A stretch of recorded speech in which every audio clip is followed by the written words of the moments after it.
Very good morning to all my dear students. Good morning. Please बैठिए. हाँ please page number 82.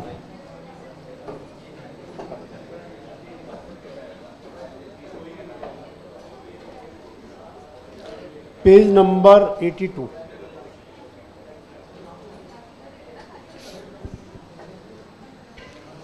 Return का chapter हमने एक तो GSTR 1 किया था. GSTR 1 इसका सेक्शन कौन सा था? 37. एक 2B किया था 38. एक 3B 39. GSTR 1 11 तारीख और 13 तारीख. पेमेंट हर महीने रहेगी, रिटर्न मंथली या क्वार्टरली. हर महीने अगले महीने की 25 तारीख, लेकिन क्वार्टर ख़त्म होने के बाद 22 या 24. ठीक है. 2B आ जाएगा 15 तारीख तक, 3B 20 तारीख, क्वार्टरली वाले 22 तारीख 24 तारीख. तो एक तो ये पेज 82 था, जल्दी से नज़र लगाना 82 पर, फिर जल्दी से नज़र लगाना 83 पर.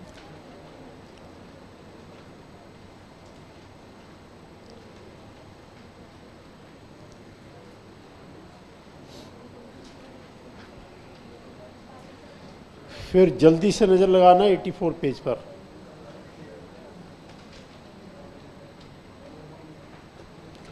और 85 तक हमने क्वेश्चन नंबर 8 तक किया था ना, 8 तक. 9 तो नहीं किया ना, अभी कर लिया 9.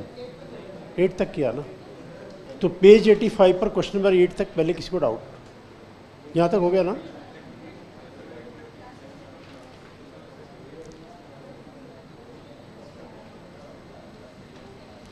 पेज 85 पर क्वेश्चन नंबर 8 तक हो गया ना. हाँ जी, हो गया या नहीं हुआ? या नहीं हुआ या हो गया? चेक कर लो पहले. अब देखो question number 9. Explain statement and return by composition dealer. Section 39 rule 62. Last class में मैंने थोड़ा सा बताया था कंपोजिशन डीलर क्या होता है, थोड़ा सा कंपोजिशन की डीलर की स्टेटमेंट भी बताई थी. वही बात अब थोड़ा एग्जैक्ट आ जाएगी, बस इतना ही फर्क है. Furnish statement every quarter as the case में part thereof containing details of payment of self process tax in form number GST CMP 08 till 18th day of the month succeeding such quarter. Furnished return for every financial year as the case in part thereof in form of GST 4 till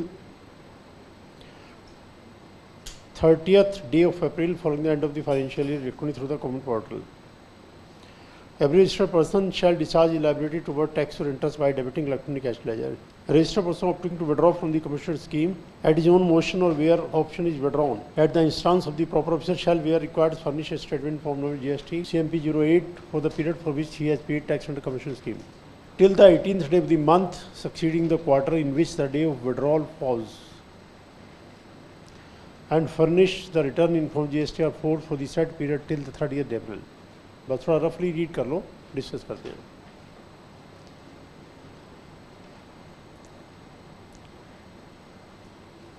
देखिए, एक है normal tax payer,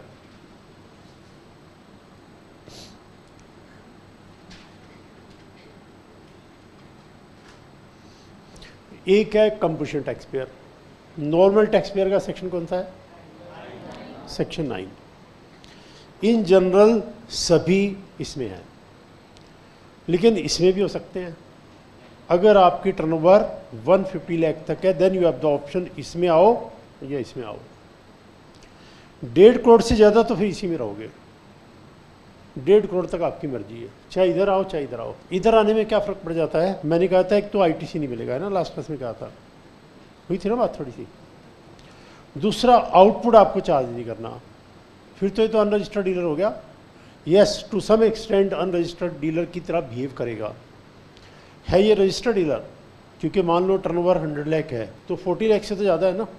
40 cross करते registration चाहिए, registration तो करवाना पड़ेगा.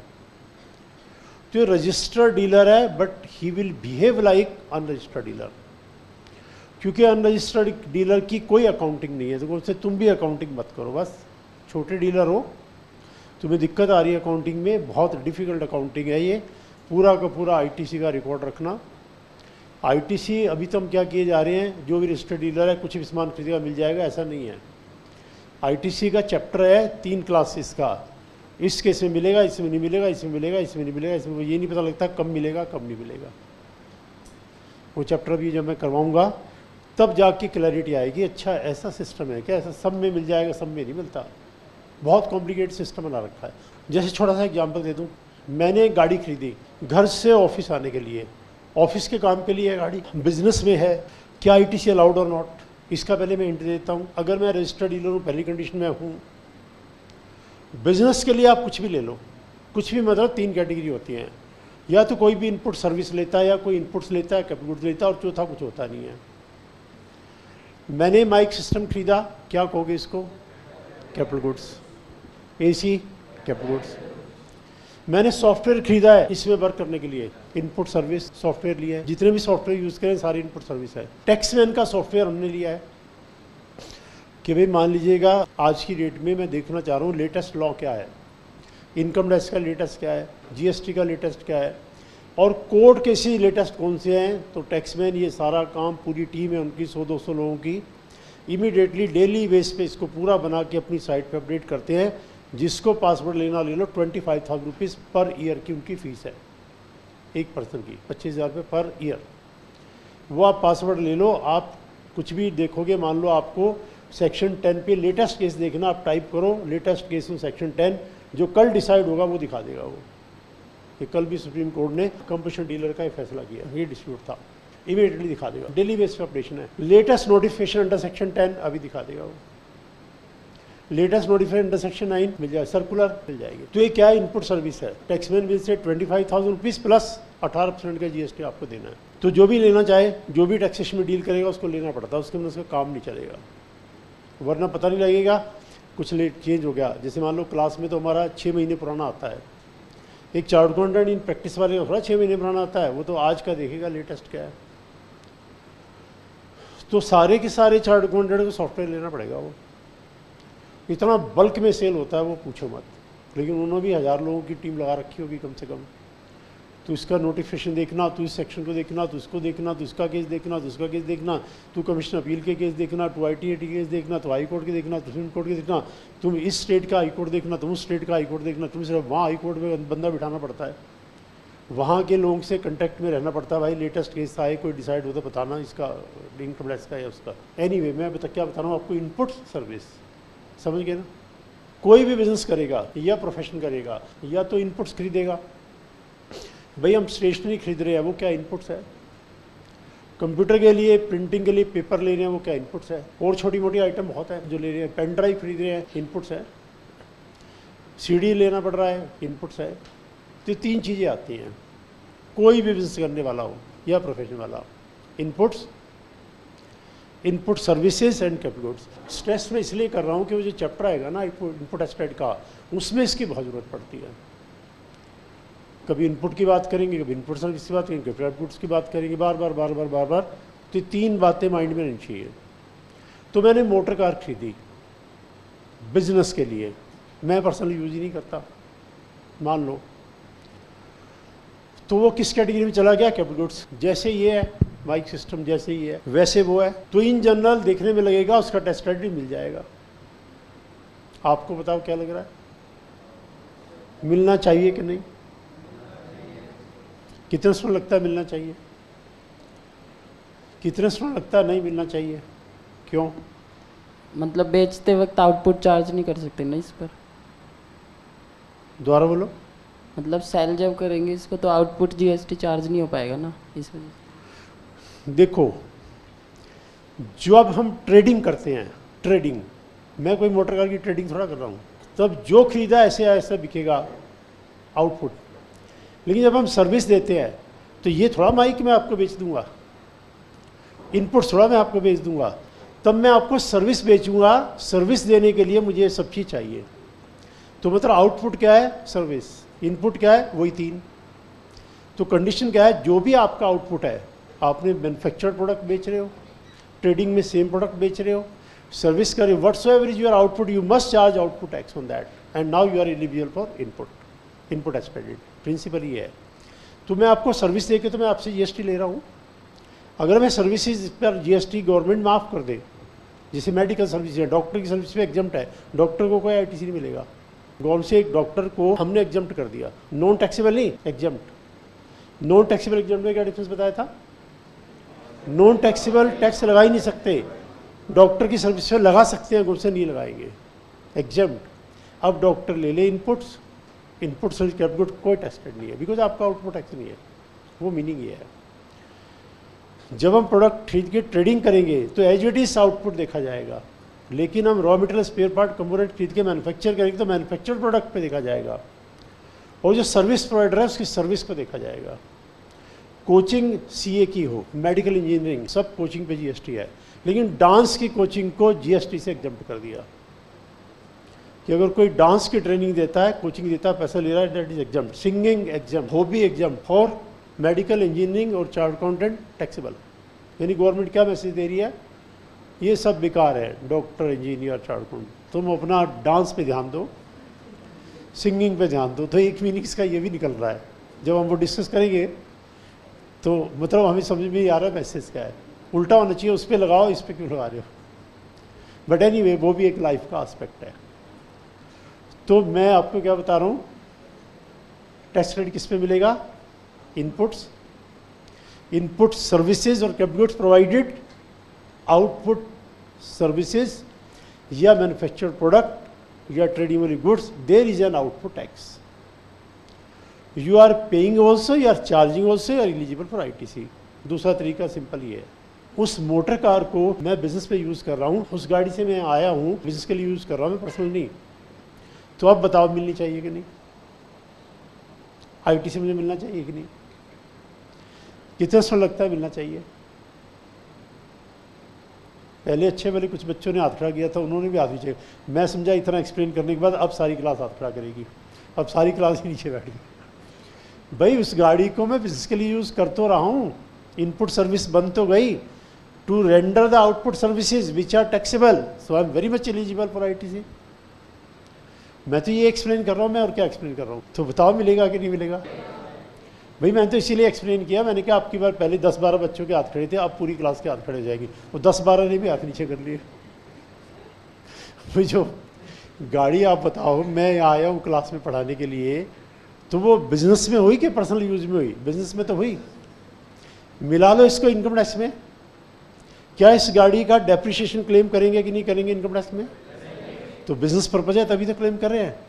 क्या इसके पेट्रोल एक्सपेंस डेबिट करूँगा नहीं करूँगा? करूँगा, वहाँ साफ साफ लिखा हुआ है। हमने यूज़ तो किया था, 15% का डेप्रिसिएशन मिलेगा, मिलेगा ना? बिल्कुल भी, बिल्कुल। अब सुन लो जीएसटी क्या कह रहा है, नहीं मिलेगा। अगर इस गाड़ी में 13 तक पर्सन बैठ सकते हैं तो नहीं मिलेगा। इस गाड़ी की कैपेसिटी 13 से ज़्यादा है तो मिल जाएगा। 13 सीटर है, 13 सीटर तक नहीं मिलेगा। 13 सीटर से ज़्यादा है, मिल जाएगा। तो कोई भी देखने वाला कहेगा ये क्या कह रहे हो आप? सुनो वो क्या कह रहे हैं। आईटीसी के चैप्टर के अंदर एक एक ऐसे पॉइंट है डिटेल में डिस्कस करेंगे। वो क्या कह रहे हैं? वो कह रहे हैं तुम गाड़ी से ऑफिस में आए हो, पर्सनल यूज़ में भी तो ला सकते हो। हमें कैसे पता लगेगा? क्या पता पर्सनल यूज़ में लेके जा रहे हो? हम नहीं मानते, हम नहीं अलाउ करेंगे। और इनकम टैक्स एक्ट क्या कह रहा है? आपको बिजनेस में अलाउ कर देंगे। अब बंदा पढ़ने वाला कह रहा है जी ये एक्ट भी है, ये एक्ट भी है, वो कुछ और कह रहा है, वो कुछ और कह रहा है। इनकम टैक्स का कंसेप्ट कुछ और है, इसका कंसेप्ट कुछ और है। इनकम टैक्स एक्ट कह रहा है उसमें 4 सीटर हो, 5 सीटर हो, 6 सीटर हो, हमें नहीं पता। तुम कह रहे हो ना बिजनेस में, ठीक है, हमें डाउट होगा, हम चेकिंग कर लेंगे। लेकिन ना उनको डाउट होता, ना वो चेकिंग करते, ना वो चेकिंग कर सकते।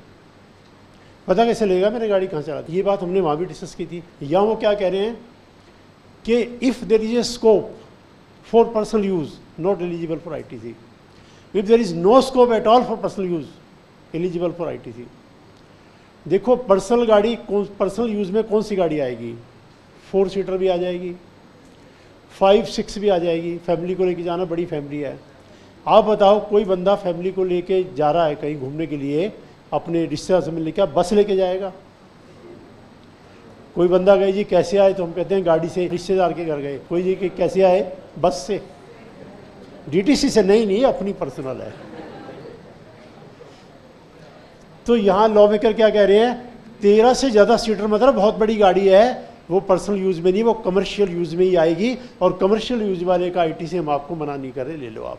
13 से ऊपर का मतलब है ये बिजनेस फैशन के यूज़ में ही होगी, पर्सनल यूज़ में आ ही नहीं सकती। तो उन्होंने सारा कंसेप्ट बदल के रख दिया। इनकम टैक्स ने कुछ और कह दिया, इनकम टैक्स ने कहा कि भाई आपने कह दिया बिजनेस में, ठीक है, हमें डाउट होगा, हम आपसे लॉग बुक मांग लेंगे बस। तो वहाँ पे सारा कंसेप्ट अलग है, यहाँ पे सारा कंसेप्ट अलग है। तो अगर क्वेश्चन कहता है जी एक मोटर कार खरीदी है बिजनेस यूज़ के लिए, 5 सीटर है तो आपको आईटीसी नहीं देना, 20 सीटर है तो आपको आईटीसी दे देना है। यानी हर पर्टिकुलर इनवाइस पे चार्ट अकाउंटेंट को देखना पड़ेगा मेरे क्लाइंट का आईटीसी बनेगा कि नहीं बनेगा। अगर 2000 इनवाइस है तो मान के चलो 1000 पे नहीं बनेगा, 1000 पे बनेगा। तो इस तरह से बहुत डिटेल्ड कॉम्प्लिकेटेड रूल है। मैंने एक क्लासरूम बनवाया, कंस्ट्रक्ट किया है या खरीदा है बिजनेस के लिए, क्या इसका डेप्रिसिएशन मिलेगा मुझे बिल्डिंग का? इनकम टैक्स में मिलेगा। हमने कहा था बिल्डिंग इन यूज़ कमर्शियल 10, इसका आईटीसी के लिए, ये आईटीसी रूल में लिखा है, इसका कोई आईटीसी नहीं मिलेगा। इसमें जो इनपुट्स लगे हैं, कैपिटल गुड्स लगी है या इनपुट सर्विसेज है, किसी का नहीं मिलेगा आपको। फैक्ट्री की बिल्डिंग हो, क्लास का क्लासरूम हो, चार्ट अकाउंटेंट का ऑफिस हो, कोई भी बिल्डिंग हो, किसी ने बनवाई हो बिजनेस के लिए, प्रोफेशन के लिए, नहीं मिलेगा। क्यों? वो कह रहे जब भी आप सर्विसेज देते हो, सामान बेचते हो, इसका कोई डायरेक्ट रोल नहीं है, इसका बहुत रिमोट रोल है, इसका बहुत रिमोट यूज़ होता है, हम नहीं मानते इसको, हम नहीं देंगे। आप किसी बिल्डिंग का आईटीसी नहीं मिलेगा। इनकम टैक्स एक्ट कह रहा है मिलेगा, इनकम टैक्स एक्ट कह रहा है बिजनेस का पार्ट है, वगैरह नहीं, बिजनेस का पार्ट नहीं है। तो ये डिटेल्ड रूल है आईटीसी के। इसको 3 क्लास इस पे लगती है, फिर जाके अच्छे समझ में आता है कि अब आने दो कोई इनवाइस, अभी बताते हैं देख के इसका मिलेगा कि नहीं मिलेगा। तो 2000 इनवाइस अगर देगा तो सीए कहेगा 1000 का नहीं मिलेगा। क्लाइंट को ये बात समझ में नहीं आएगी, वो कहेगा जी समझ में नहीं आ रहा, उसी गाड़ी का आप डेप्रिसिएशन तो दे रहे हो मुझे इनकम टैक्स में, और उसके एक्सपेंसेस दे रहे हो, उसी गाड़ी का आईटीसी नहीं दे रहे। यहाँ कह रहे हो पर्सनल, इसको हम नहीं मानते बिजनेस यूज़ का, वहाँ कह रहे हो मानते हैं। तो इससे मैंने थोड़ा बनाया है भाई लॉ, वो उन्होंने इनकम टैक्स एक्ट किसी और ने बनाया, किसी और ने बनाया, हम क्या करें, जैसे लिखा वैसे तो करेंगे हम। तो ये डिटेल्ड रूल है आईटीसी के। तो ये कंपोजिशन वाला कह रहा है मेरा तो बस हो गया काम, मेरे को तो जरूर समझ में आएंगे सारे रूल, सीए का तो समझ में नहीं आ रहे, मुझे समझ में आएंगे। रहने दो भाई, मैं तो आईटीसी से डर लगता है मुझे, कहीं गलत आईटीसी ले लिया मुसीबत हो जाएगी, फिर आप पेनल्टी लगाओगे, ये लगाओगे, वो लगाओगे, क्यों लिया तूने आईटीसी, इसका तो मिलता नहीं है। तो मुझे माफ़ करो, आप आउटपुट में भी इस वाले प्रोडक्ट पे है, इस पे नहीं है, मुझे तो पता ही नहीं किस पे नहीं, इसका ये रेट है, उसका मुझे रेट पता ही नहीं। फिर आप कहोगे इसका HSN नंबर नहीं लिखा तूने, याद है लास्ट क्लास में क्या था, 5 करोड़ वाले को भी 4 डिजिट तो लिखने हैं B2B में, मुझे तो पता नहीं नंबर कहाँ है, ये मेरे बस की बात नहीं है। तो उनसे फिर तुम इसमें आ जाओ। फिर हमने क्या कहा था, लेकिन आपको एक काम करना पड़ेगा। कौन सा काम था? 1% याद आ रहा नहीं आ रहा, 1% टैक्स देना पड़ेगा अपनी जेब से, बाहर से नहीं लेना, अपनी पॉकेट से। जितना प्रोडक्ट बेचोगे उसका 1%, करेक्ट। तो ये मैंने मेन बातें बताई है। इसका पूरा चैप्टर है एक क्लास का। चैप्टर शायद मैंने दिखा दिया और कहानी अभी दिखा देता हूँ, एक बार जस्ट नज़र लगा लो, यहाँ पे चैप्टर ये आएगा। उसी चैप्टर की रिटर्न की बात यहाँ कर रहे हैं, फिर वो चैप्टर आएगा रिटर्न की, दोबारा फिर बात कर देंगे। फिर मैं वो बात बोल देता हूँ 10-12 क्लास में आगे का पार्ट बार बार, अगर लास्ट की 10 क्लास में आगे का कुछ नहीं, पीछे का पार्ट बार, पीछे का पार्ट अगर आए तो बड़ा अच्छा लगता है क्योंकि याद होता है मोस्टली। तो मैं आपको चैप्टर दिखाता हूँ और जो बातें रिटर्न की यहाँ कर रहे हैं उस चैप्टर में दोबारा फिर कर देंगे, देख लो एक बार।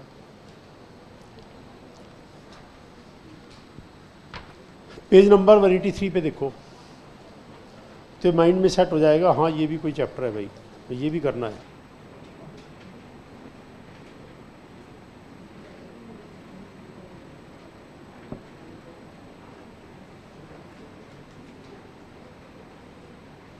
हाँ जी, देख लिया चैप्टर। अब इस चैप्टर की मुंह दिखाई आप मुझे दे सकते हो। एक वो आईटीसी वाला भी दिखा देता हूँ, वो देखने वाली चीज़ है।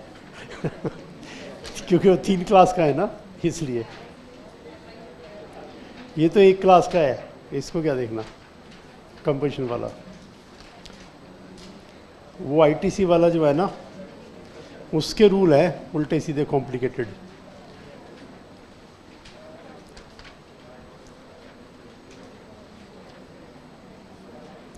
पेज नंबर 111 ये है। सेक्शन भी इसके ध्यान रखना 16, 17, 18, 16, 17, 18 3 क्लासेज आर नीडेड। ये चैप्टर पढ़ने के बाद समझ में आता अच्छा रियलिटी में टेस्टेड इसको मिलेगा, इसको नहीं मिलेगा, कब तक मिलेगा, कब तक नहीं मिलेगा, कैसे मिलेगा, कैसे नहीं मिलेगा, क्या होगा, क्या नहीं होगा, इसमें है वो सारा पार्ट। ठीक है, तो मैंने मोटर कार वाली बात बताई है आपको। जब ये चैप्टर आएगा याद रखना, क्या बताइए, अगर 13 तक की कैपेसिटी है इंक्लूडिंग ड्राइवर, नहीं मिलेगा उनसे। There is a scope of personal use. We don't know you are doing personal use, but there is a scope, it can be use 13 तक की गाड़ी में, जबकि 13 भी ज़्यादा है, 6 होता, 8 होता, वहाँ तक ठीक है। पर्सनल गाड़ी 13 वाली कहाँ होती है, लोग मजाक उड़ाएंगे। ठीक है, ऐसे तो फिर पूरा ट्रक खरीद लो कि जी पर्सनल ट्रक है अपना, तो जब कहीं जाते हैं ट्रक में जाते हैं। ठीक है, 13 तक की capacity including driver not allowed, 13 से ऊपर अलाउड। बिल्डिंग, कोई सी भी बिल्डिंग हो, नॉट अलाउड। एक एग्जांपल और बीच में ऐड कर देता हूँ, 3 पॉइंट अभी याद करवा दूंगा उसके। तीसरा देखिए, याद करिए इनकम टैक्स स्टूडेंट्स के लिए, क्लाइंट्स के लिए, एम्प्लॉयज़ के लिए रिफ्रेशमेंट्स एटसेट्रा। तो क्या इसको P&L में खर्चे को डेबिट कर सकते हैं? मारुति उद्योग लिमिटेड ने अपने डीलर्स की मीटिंग कॉल की 5 स्टार होटल में, डिनर, लंच, खाने पीने पर 50 लाख का खर्चा, क्या P&L में डेबिट हो जाएगा? यस और नो? इनकम टैक्स पूछ रहा हूँ, हो जाएगा? कौन से सेक्शन में? भाई आगे इनकम टैक्स ऑफिसर को अगर हम कहेंगे सर ये मिल जाएगा, तो फट कहेंगे कहाँ पे लिखा है? कोर्ट में आप कहोगे सर ये अलाउड है, कोर्ट से कहाँ लिखा है ये, विच सेक्शन? तो सेक्शन तो भाई साथ में बताना पड़ेगा। तो बताइए 10 लाख का खर्चा, 5 लाख का खर्चा खाने पीने का, क्या अलाउड और नॉट? इनकम टैक्स में पूछ रहा हूँ। उसमें मैंने कितने एग्जाम्पल दिए थे कि मान लीजिएगा हम झूठे बिल बनवा लें, हम कह दीजिए स्टूडेंट को हर हफ्ते हम खाना खिलाते हैं, हम रिफ्रेशमेंट देते हैं, सब उठा के पेमेंट में डेबिट कर लेंगे। हमने तो कितनी बात डिस्कस की थी। ये तो जेन्युइन केस बता रहा हूँ मैं तो फिक्टिशियस बताया था डेबिट कर दो। ये तो मारुति और लिमिटेड डीलर की मीटिंग तो करेंगे ही ना वो। अब बताइए डेबिट करना अलाउड और नॉट? अलाउड। कौन से सेक्शन में? याद नहीं किया सर। याद नहीं है सर। आप क्या कहना चाहेंगे सेक्शन के बारे में? सर कुछ नहीं। कैसा लग रहा आपको जवाब ना देखे? हमारे दर्शकों को बताइए आप। नहीं यार। इसको देखो, सर मुझे आज बोलने के लिए मना किया हो।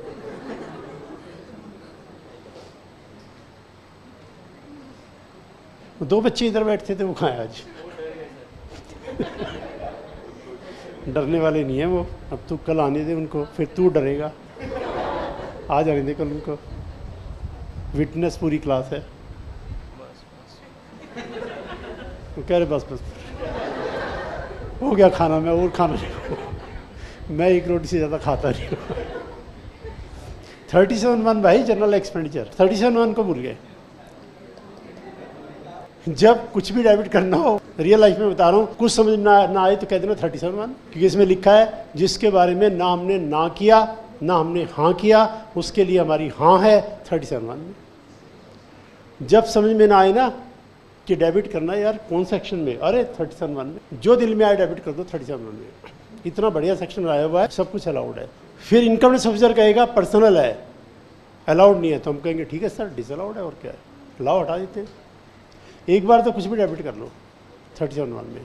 तो इनकम टैक्स एक्ट कह रहा है बिल्कुल अलाउड है। जीएसटी कह रहा है जो आपने पेमेंट दिया 50 लाख का, उस पर जीएसटी भी लगा था। हमने कहा हाँ, 18% का 9 लाख, जाओ आईटीसी नहीं मिलेगा।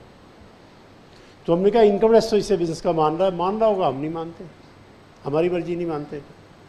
इसके पीछे रीज़न बताता हूँ। रीज़न ये है कि खाने पीने की चीज़ों का आईटीसी नहीं मिलेगा। उसमें ये तो जेन्युइन केस है, इसका मिसयूज़ देख लो। मैं प्रोप्राइटर हूँ, हर रोज़ फैमिली के साथ 5 स्टार में खाना खा के आओ, और नाम लगा दो बच्चों को लेके गए थे। बच्चे कौन से? स्टूडेंट। किस बात के? जी क्लास टेस्ट हुआ था, 5 टॉपर को मैं लेके गया था 5 स्टार में खाना खिलाए, ताकि अगली बार सारे ट्राई करें। सारे बिल बना के फिर डेबिट करके सबके आईटी से लेते जाओ। मिस यूज़ होगा लार्ज स्केल पे। खाने पीने का क्या पता लगे, बिल पे थोड़ा लिखा होता भी कौन आदमी आया था साथ में, उसका नाम। उधर रेस्टोरेंट का बिल आएगा, उधर जिसने पेमेंट करी उसके नाम में, उसके साथ कौन आया था बिल पे नहीं लिखा होता। नहीं तो क्या पता ये सिस्टम ये भी बना दे कि रेस्टोरेंट वाले को हर बंदे का नाम लिखना, पूछ के कौन कौन तुम्हारे साथ आए थे, सबके आधार कार्ड नंबर और पैर। तो ये 3 बातें कम से कम ध्यान रखना। मोटर कार 13 वाले का नहीं मिलेगा, बिल्डिंग का नहीं मिलेगा, खाने पीने की चीज़ें बिल्कुल नहीं मिलेगा। और पार्ट में उसी चैप्टर में बताऊंगा, हर चैप्टर का मैं थोड़ा थोड़ा पार्ट पहले बता रहा हूँ ताकि फिर वहाँ आए तो कंफर्टेबल हो जाए। कंपोजिशन वाले का अब क्वेश्चन रीड करते हैं, कमर्शियल डीलर का क्या लिखा हो देखिए।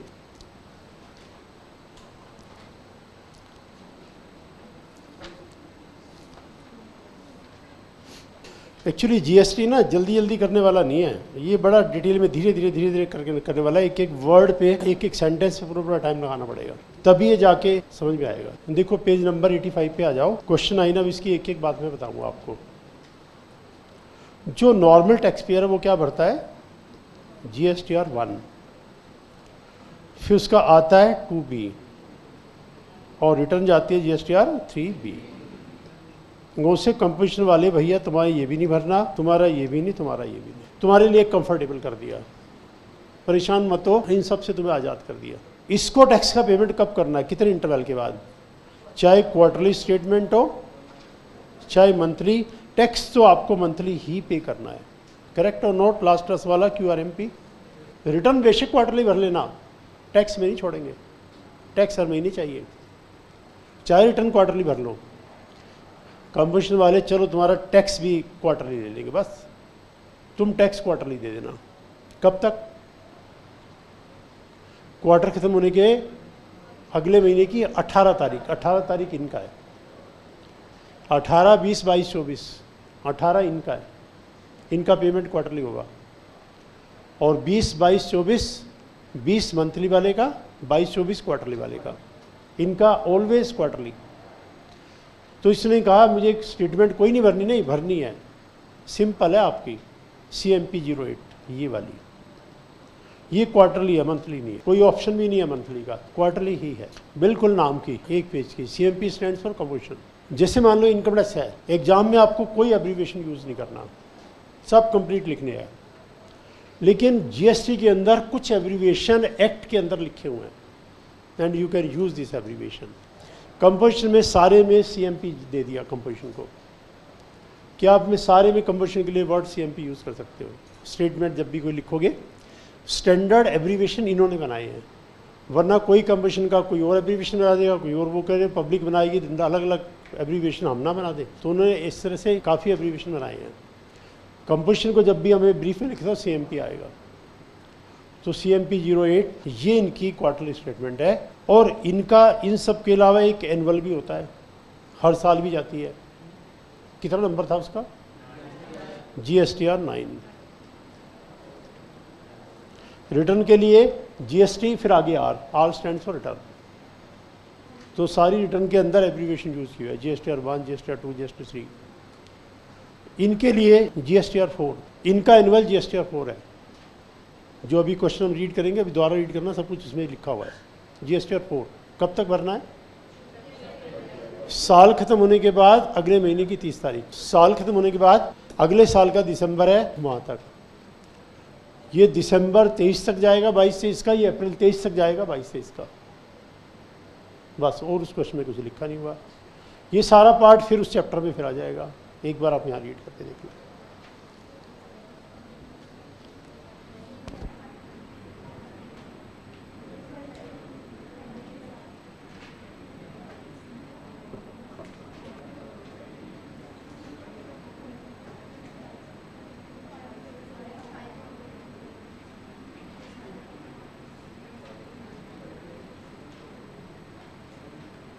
देखो अब दोबारा रीड कर लेते हैं। Every registered person paying tax section 10 furnish statement every quarter. Composition वालों को हर महीने किसी टाइप का कोई स्टेटमेंट नहीं देना, हर क्वार्टर देना सिर्फ एक, कौन सा? CMP 08। कब तक? क्वार्टर खत्म होने के अगले महीने की 18 तारीख तक, और रिटर्न ये तभी जाएगा, स्टेटमेंट तभी जाएगा जब आपने पेमेंट कर दिया। इट मीन्स कि आपको पेमेंट भी क्वार्टरली करना है 18 तारीख तक। दोनों बातें इकट्ठी आ गई। एनुअल की बात करें, furnished return every financial year GSTR 4 कब तक? अगले साल की 30 तारीख तक। Every such registered person shall discharge his liability toward tax interest by debiting electronic cash ledger. अब इसका मीनिंग क्या है? देखो, हमने कहा था 3 लेजर, कौन कौन से? Liability, credit, cash. तो कंपोजिशन वाले का आउटवर्ड टैक्स से चार्ज करता ही नहीं है, आउटवर्ड टैक्स चार्ज नहीं कर सकता, तो लायबिलिटी नहीं है, क्योंकि आउटवर्ड चार्ज करना अलाउड ही नहीं है। GSTR 1 जाएगा ही नहीं, आउटवर्ड टैक्स लायबिलिटी नहीं है, कुछ भी है तो इस लेजर में एंट्री क्या आएगी? आएगी नहीं। टैक्स रेट तो इसे अलाउड ही नहीं है, इसके 2 लेजर के अंदर कोई एंट्री नहीं है।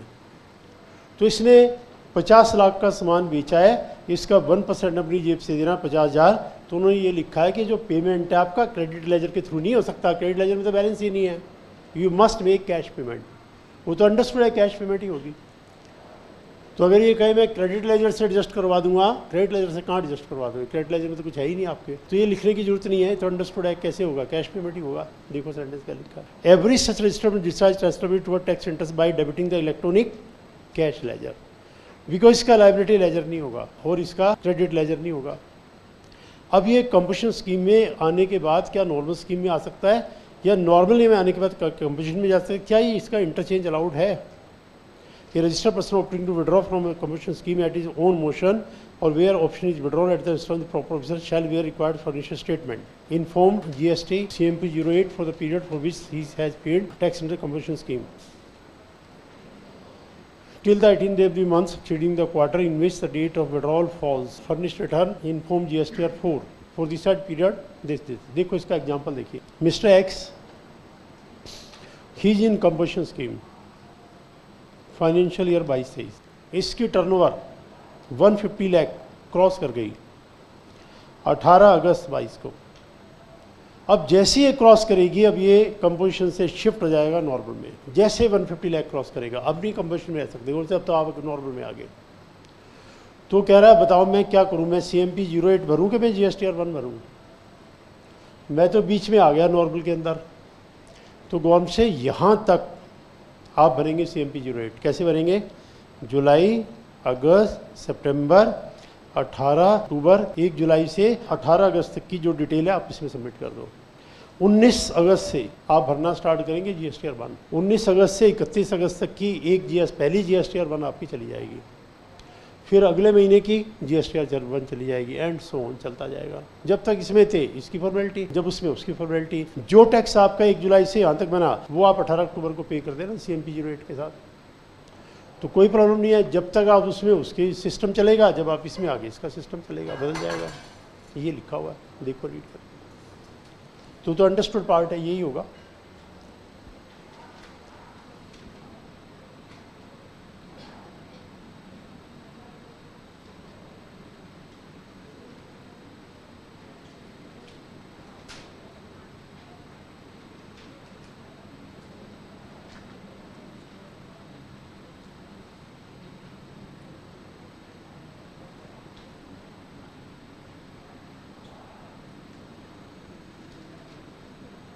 अब GSTR 1 कौन से पीरियड का भरा जाएगा? 1 अप्रैल से 18 अगस्त तक।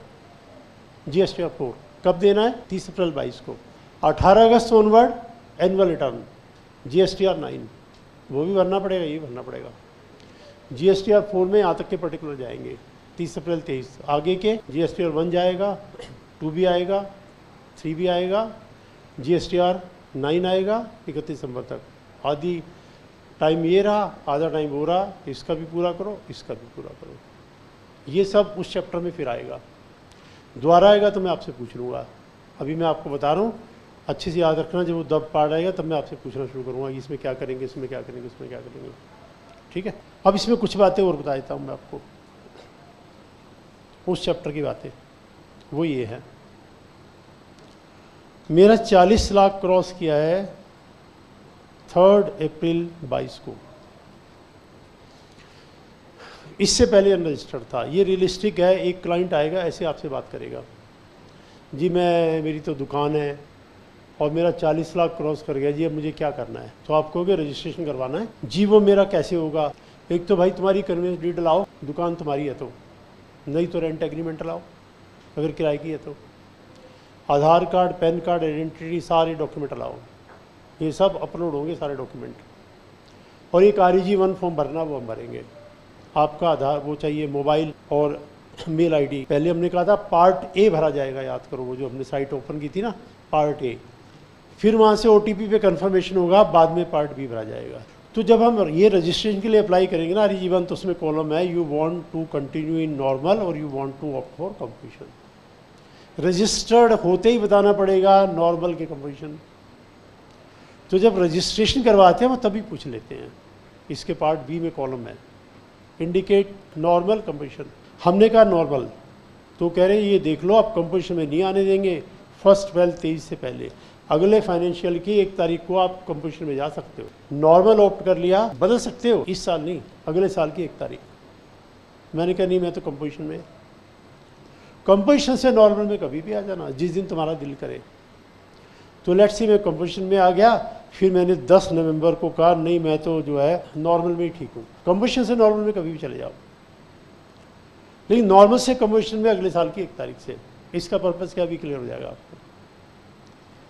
तो मैं आ गया इसके अंदर, किस में आ गया मैं? कंप्लीशन से नॉर्मल में।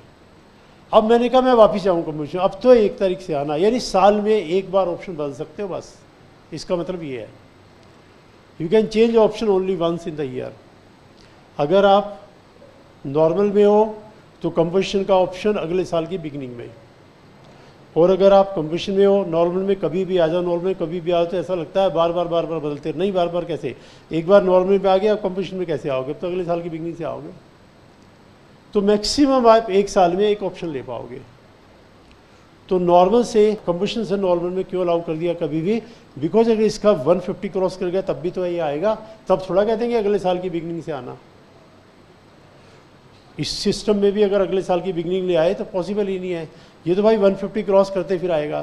तो उसे कंप्लीशन से नॉर्मल में हम कुछ नहीं कहेंगे, नॉर्मल से कंप्लीशन हम रोक सकते हैं अगले साल की बिगिनिंग से आना। तो ये बात फिर उस चैप्टर में आएगी, लेकिन ये बात आपको क्लाइंट को बतानी पड़ेगी। रजिस्ट्रेशन के टाइम पे बताना पड़ेगा, पूरा कंप्लीशन स्कीम समझाना पड़ेगा कि देखो ऐसे ऐसे है, आप चाहो इसमें आ जाओ, आप चाहो इसमें आ जाओ। और वो सारी सुनता रहेगा, समझ कुछ आएगा नहीं।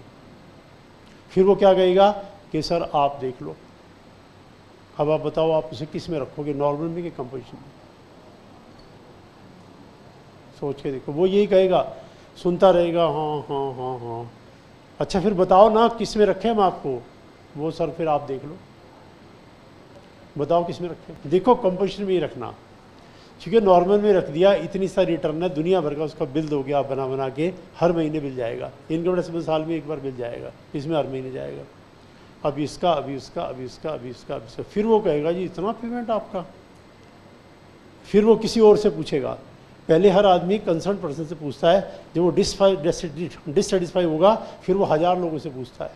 फिर 1000 लोग उसे इतना मिसगाइड करते हैं कि पूछो मत। फिर वो आके सारा मिसगाइड इसको करते हैं। अब जैसे इन्होंने रख दिया नॉर्मल में, मान लो इतने सारे बिल आ रहे हैं, इतना पेमेंट है, फिर वो 10 जगह पूछ के आएगा। फिर पूछ के आगे पता क्या बोलेगा? जी मुझे तो सब लोग कह रहे हैं आपने अपना पैसा बनाने के लिए ना मुझे फंसा दिया, आपने नॉर्मल में रख लिया ताकि बिल आपका बनता रहे। फिर वो ऐसा जवाब देगा। तो उसको कंपोजिशन में ही रखेंगे, बिकॉज उसका काम कम होगा, कंफर्टेबल रहेगा। Let him remain in composition. और जब 150 क्रॉस कर जाएगा तब इसमें ले आएंगे। तो ये सारी बातें रजिस्ट्रेशन के टाइम की है। अब लेट्स सी कि मैंने नॉर्मल में ले आया, हम एक बार नॉर्मल में मान लो, इससे जाएंगे कंपोजिशन में 1 अप्रैल को। 1 अप्रैल को मैं चला गया कंपोजिशन में। तो गवर्नमेंट से जो तुमने सामान खरीदा था उसका टेस्टेड लिया हुआ नॉर्मल में, मैंने कहा लिया था। अभी तुम्हारे पास सामान बचा हुआ है, मैंने कहा बचा हुआ है, उसका टेस्टेड वापस करो, क्योंकि अब तो आप आउटपुट टैक्स चार्ज नहीं करोगे। वो टेस्टेड सारा पेमेंट करो। वो तुमने टेस्टेड क्यों ले लिया जो सामान बचा हुआ है? ये इनपुट टेस्टेड के चैप्टर में है कि जितना सामान है उसके पास बचा हुआ, inputs and capital goods. What about input service?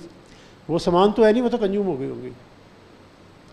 तो बेसिक टारगेट क्या है? Inputs and capital goods. वो जो बची हुई हैं वापस करो इसका, उल्टा कर लो। कंपटीशन में था, टेस्ट रेट लिया ही नहीं, नॉर्मल में आ गया, सामान बचा हुआ है, उनसे अब इसका टेस्ट रेट ले लो। बिल तो होंगे ना आपके पास, अब ले लो। तो ये दो पार्ट टेस्ट रेट के चैप्टर में आएंगे। कंपोजिशन का जनरल पार्ट उस चैप्टर में आएगा। यहाँ थोड़ा सा रिटर्न का पार्ट है, तो थोड़ा यहाँ आएगा, थोड़ा वहाँ आएगा, फिर उसका टेस्ट रेट के चैप्टर में आएगा। दो पार्ट आएंगे, पहले नॉर्मल में थे, अब कंपोजिशन में जितना सामान बचा टेस्ट रेट वापस कर दो। पहले कंपोजिशन में नॉर्मल में जितना सामान बचा आप टेस्ट रेट ले लो। तो दो पार्ट्स के अंदर आएंगे बात के अंदर। अभी इस क्वेश्चन में तो यही है, बस आप रीड करके देखिए।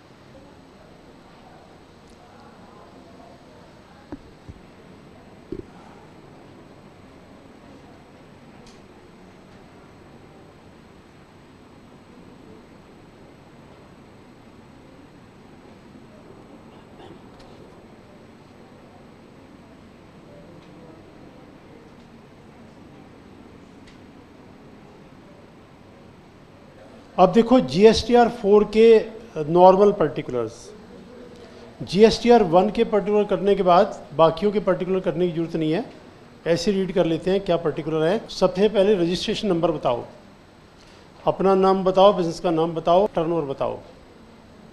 इनवर्ड सप्लाई, कितना सामान आपने खरीदा है, including supplies on which tax it paid under reverse charge. I think reverse charge का जनरल मीनिंग मैंने आपको बता दिया था या नहीं बताया था। रिवर्स चार्ज क्या होता है, जनरल मीनिंग बता दिया था ना मैंने आपको। हाँ, ये जनरल मीनिंग बताया था। कितने स्टूडेंट को ध्यान आ रहा है कि बताया था? कितने स्टूडेंट को ध्यान आ रहा है कि मैंने नहीं बताया था? रिवर्स चार्ज का मीनिंग मेरा ख्याल बताया होगा, दोबारा देख लो, कोई बात नहीं, नो प्रॉब्लम। देखो, अगर मैं सर्विसेज आपको दे रहा हूँ तो आई एम सप्लायर, आप सर्विस ले रहे तो यू आर रिसिपिएंट। तो सप्लायर जब अपना पेमेंट लेगा तो अपने साथ साथ गवर्नमेंट का GST भी ले लेगा, यानी हम आपसे अपना पेमेंट लेंगे तो GST भी लेके गवर्नमेंट को दे देंगे। ये इनडायरेक्ट टैक्सेस का नॉर्मल सिस्टम है। क्या नॉर्मल सिस्टम है? सप्लायर रिसिपिएंट से लेकर के देता है। गवर्नमेंट ने कहा मुझे तुम हट जाओ, हम स्टूडेंट से अपने आप ले लेंगे, यानी नॉर्मल सिस्टम को उल्टा कर दिया। This called reverse charge. जहां पे टैक्स गवर्नमेंट को कौन देगा? Recipient, direct, not through the supplier. तो ये रिवर्स चार्ज बनता है। अब रिवर्स चार्ज की ज़रूरत कब पड़ती है, क्यों पड़ती है? शायद मेरा ख्याल एग्जांपल दिया हूँ तो कोई बात नहीं, अभी देता हूँ एग्जांपल। USA में एक आर्किटेक्ट है, ABC लिमिटेड ने अपनी बिल्डिंग का नक्शा बनवाना है, तो आर्किटेक्ट ने कहा भी 50 लाख रुपए लगेंगे। तो गवर्नमेंट ने इस आर्किटेक्ट को कहा हमारा 18% का GST भी चार्ज कर लेना और चार्ज करके हमें दे देना। नॉर्मल सिस्टम यही है। तो ये आर्किटेक्ट अमेरिका में, इसने इंडियन गवर्नमेंट को कहा तुम कौन होते हो बीच में मुझे बताने वाले, मैं तो अमेरिका में, मैं तो नहीं मानता, और मैं ले भी लूँगा तो तुम्हें थोड़ा दूंगा, मैं अपनी पॉकेट में रख लूँगा, मेरा क्या कर लोगे तुम। तो इसमें जो नॉर्मल सिस्टम है लगा के देखो, लग ही नहीं सकता, उनसे तो सिस्टम ही बेकार हो गया, लगेगा कैसे। तो कोई बात नहीं, इसको पकड़ लो, ये कंपनी तुम्हारी कंट्री में कहाँ जाएगी। इसको कहेंगे तुम ऐसा करो, तुम डायरेक्ट पेमेंट करो हमें, इट इज़ रिवर्स चार्ज। तो ये 15-20 केसेज है जहाँ पे गवर्नमेंट ने रिवर्स चार्ज लगा रखा है। जहाँ पर भी लगता है नॉर्मल सिस्टम काम नहीं करेगा, रिवर्स वाला अच्छा है, तो उन्होंने कहा रिवर्स लगा दो, हमें तो टैक्स लेने से मतलब है, भाई तुम दे दो, नहीं तो फिर तुम दे दो। तो ये रिवर्स चार्ज है, इसका पूरा चैप्टर है 2 क्लास का, उसको भी दिखा देता हूँ कहाँ पे है, देख लो वो भी एक बार चैप्टर, फिर ध्यान रहेगा। हाँ, कुछ रिवर्स चार्ज की बात तो हुई थी। Page number 286।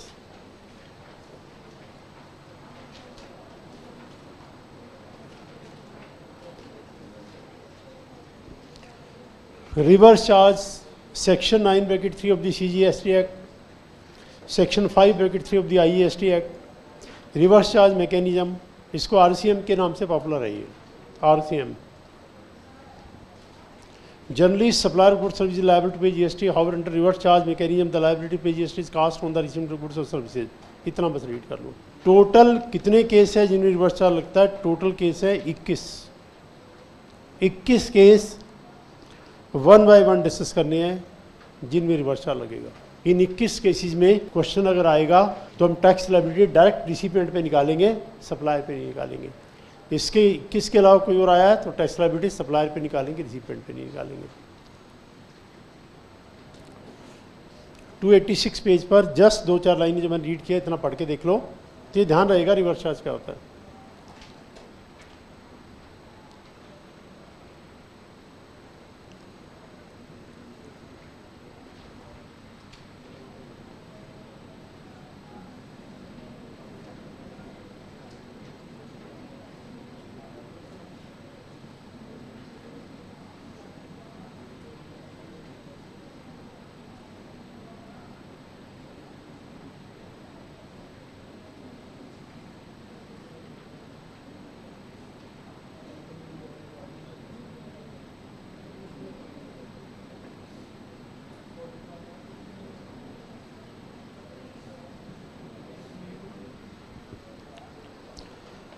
अब वापस उसी पेज पर, पेज नंबर 86।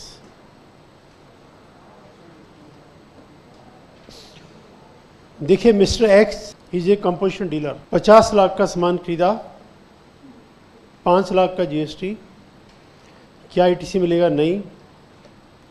कॉस्ट रह जाएगी 55 लाख, 2 लाख का प्रॉफिट ऐड किया, 57 लाख में बेचा, क्या आउटपुट ऐसा आएगा? नहीं। क्या इस 57 का 1% टैक्स पॉकेट से देना पड़ेगा? यस देना पड़ेगा। कितना? 57,000 रुपीज़। बेसिकली ये है कंपोजिशन स्कीम। क्वेश्चन बनाता हूँ, ये तो आंसर है। Mister x is composition dealer, purchase goods rupees 50 lakh, paid GST 5 lakh and sold it at A profit rupees 2 lakh. Show the calculation. Show the calculation में हम दिखाएंगे 50 lakh, paid 5 lakh, ITC not allowed, hence cost 55, profit given the question 2 lakh, sold for 57, no output will be charged, however 1% 57 is given 57,000 from his pocket through cash ledger and deposited। इतना ही कि यही question बनता है composition dealer का, और कुछ नहीं बनता। सिंपल सा बनता है, ऐसे 2 मिनट का क्वेश्चन होगा। कंसेप्ट समझने के बाद प्रैक्टिकल सब 2-2 मिनट के। अब इस कंपोजिशन डीलर ने क्या किया, इंडिया के बाहर से अमेरिका से सर्विसेज ले ली, तो गौ से इसका टैक्स तो देना पड़ेगा। हमने तो इसका कहा है 1%, ये थोड़ा माफ़ कर दिया आपका। कितना पेमेंट करना पड़ेगा यूएसए वाले को? 50 लाख। तो इसका जो 18% है वो तो तुम दोगे ना, वो तो जो भी टैक्स बनता है वो देना पड़ेगा। रिवर्स चार्ज में आरसीएम में 9 लाख। तो कह रहे जो आपका जीएसटीआर 4 है उसमें इसके बारे में बताना कि आपको देना है, और वो आपको देना है। तो ये जीएसटीआर 4 के अंदर ये इन्फॉर्मेशन आपको बतानी है कि आपने कहीं से कोई गुड सर्विसेज खरीदी हैं जिस पे आरसीएम लगाए, और आरसीएम के अंदर आपका टैक्स का पेमेंट बनता है, तो वो आपको रिपोर्ट करना इस एनुअल रिटर्न के अंदर, क्योंकि वो तो आपको अलग लगेगा। वो नहीं माफ़ किया हमने आपको, ये वाला माफ़ किया आउटपुट चार्ज, वो तो इनपुट है आपने लिया है। वो नहीं माफ़ किया, ये माफ़ किया है। उसमें 1% नहीं है, ये बेचा का 1% है। वो तो जो बनता ही है आपका। देखो क्या लिखा है, इनवर्ड सप्लाईज, ये इनवर्ड सप्लाई है, आपने जो सप्लाई लिया है, including supplies on which tax is paid under reverse charge. Tax on outward supplies, ये जो 57,000 रुपीज़ है, ये वाला ये है जो अपनी पॉकेट से देना है। कंसोलिडेटेड एडवांसेस, पेड एडवांस, बाकी एडवांस वगैरह जैसे जीएसटीआर 1 में था वही वाला पार्ट है। टीडीएस क्रेडिट ये सिलेबस में नहीं है, जैसे टीडीएस इनकम टैक्स में है वैसे टीडीएस जीएसटी में भी है। सेक्शन 51 है टीडीएस का, लेकिन जीएसटी का टीडीएस सिलेबस में नहीं है। बाकी तो बस टैक्स पेबल कितना है, रिफंड कोई है, डेबिट नोट एंट्री वगैरह वगैरह। रफली रीड कर लो इसको, क्योंकि अगर एंट्री पूछेंगे तो खाली जीएसटीआर 1 की पूछेंगे और किसी की कोई एंट्री नहीं पूछेंगे। जीएसटीआर 4 का एंट्री कोई नहीं पूछेगा, एनुअल वाले की जीएसटीआर 9 का कोई नहीं पूछेगा। एक फाइनल रिटर्न होती है जीएसटीआर 10, उसका कोई नहीं पूछेगा। हैं मिलती जुलती, एक बार जीएसटीआर 1 कर लो, किसी में प्रॉब्लम नहीं आएगी। 1 की याद करके रखना, 1 का तो पूछेंगे एग्जाम में, 1 की एंट्री। इसको बस रीड करके देख लो। कोई ऐसा वर्ड सेंटेंस है जो क्लियर नहीं है तो बता दूँ, मैं एक्सप्लेन कर देता हूँ।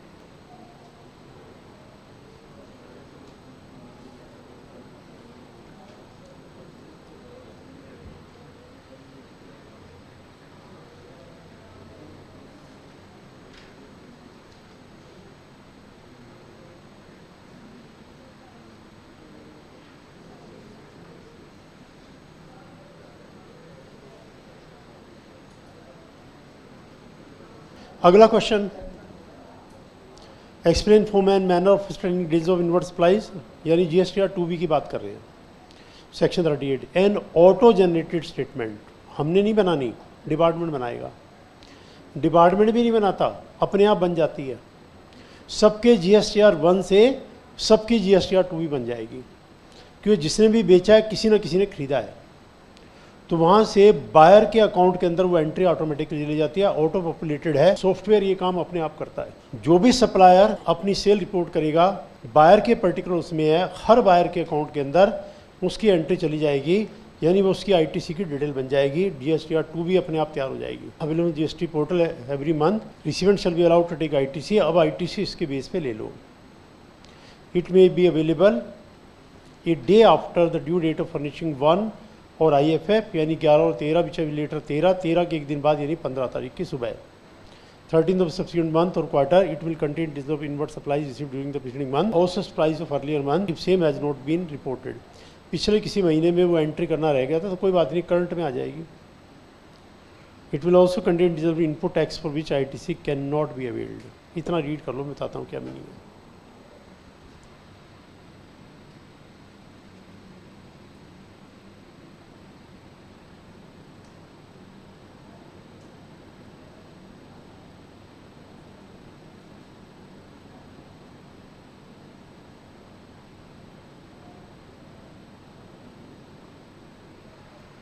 देखो, इस बात को हम ऑलरेडी डिस्कस कर चुके हैं, आपको क्लियर भी होगा, याद भी होगा, फिर भी दोबारा देख लो। Mister A, mister B, mister C, mister D, GSTR 1 सभी ने भरी है। सामान बेचा इसने 10% को, इसने 20% को, इसने 4% को, इसने 6% को। तो जो भी इनके बायर्स हैं, बायर मान लीजिएगा X, Y, Z and so on, तो इन सभी के अकाउंट में जितना सामान इसने इसको बेचा, जितना इसने इसको बेचा, जितना इसने बेचा, इसने इसको बेचा, इसका 2 भी तैयार हो जाएगा। इतना ITC इसका आ जाएगा। तो पहले क्या था, ये 2B के बदले 2 होती थी, GSTR 2, और ये बायर खुद बना के बेचता था, जी ये मेरे ITC बन रहे हैं। तो वो कुछ भी गलत क्लेम कर लेगा, पता नहीं लगेगा, कुछ गलत फिगर लिखी गई, पता नहीं लगेगा। अब तो स्कोप ही नहीं है, अब गौर से 2 की ज़रूरत नहीं है, हटा दिया 2। हम अपने आप ऑटोमेटिक बनती जाएंगी, मिस्टेक का मतलब भी नहीं है 1% भी, सब इसमें आ जाएगी, ले लो ITC।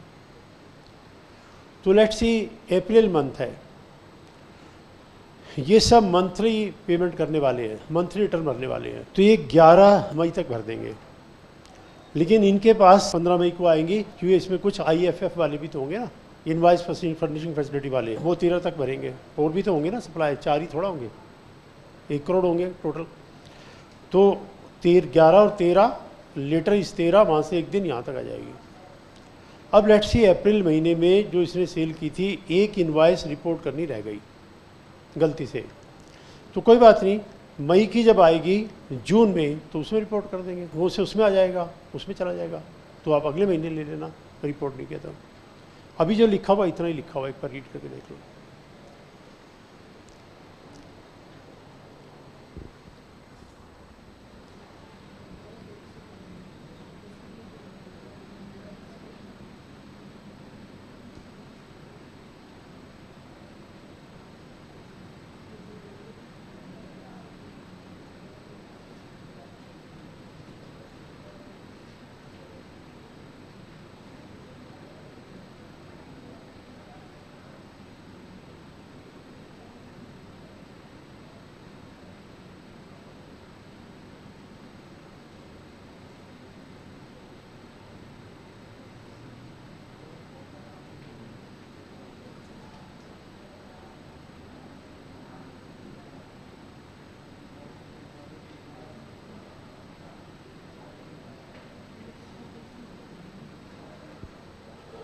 अब इसमें जो नंबर 2 पे लिखा है ना, ये पार्ट अब की बार से नया आ गया। It will also contain details of input tax for which ITC can not be availed. अब वो कह रहे हैं GSTR 2B 2 पार्ट में आएगी, ये इस साल से नया आ गया है। 2B पहले क्या था, ITC की डिटेल आती थी भी, ये आप ले लो। अब इसमें आएंगे 2 part, ITC allowed, ITC not allowed. तो जो सप्लायर है उसकी कुछ एंट्री इसमें आ रही है, कुछ इसमें आ रही है। इसके ऊपर कंडीशन गवर्नमेंट लगा दी कि अगर आप ये बात नहीं मानोगे, ये बात नहीं मानोगे, ये बात नहीं मानोगे, तो जो आपका बायर है उसको ITC नहीं लेने देंगे। फिर वो बायर आपको कंप्लेंट करेगा, फिर वो आपका कस्टमर टूट जाएगा, आपका बिजनेस ख़राब कर देंगे अगर आप बात हमारी नहीं मानोगे। तो इसमें अब 2 पार्ट बना दिए हैं कि एक पे आएगा अलाउड, एक पे आएगा नॉट अलाउड। नॉट अलाउड क्यों आएगा? अगर ये बात हमारी नहीं मानेगा। कौन सी बात नहीं मानेगा, कौन सी हम सोच के बताएंगे, कौन सी बात अभी हमारे दिमाग में नहीं आ रहा, कौन सी बात, तो वो बात अभी बताई नहीं है।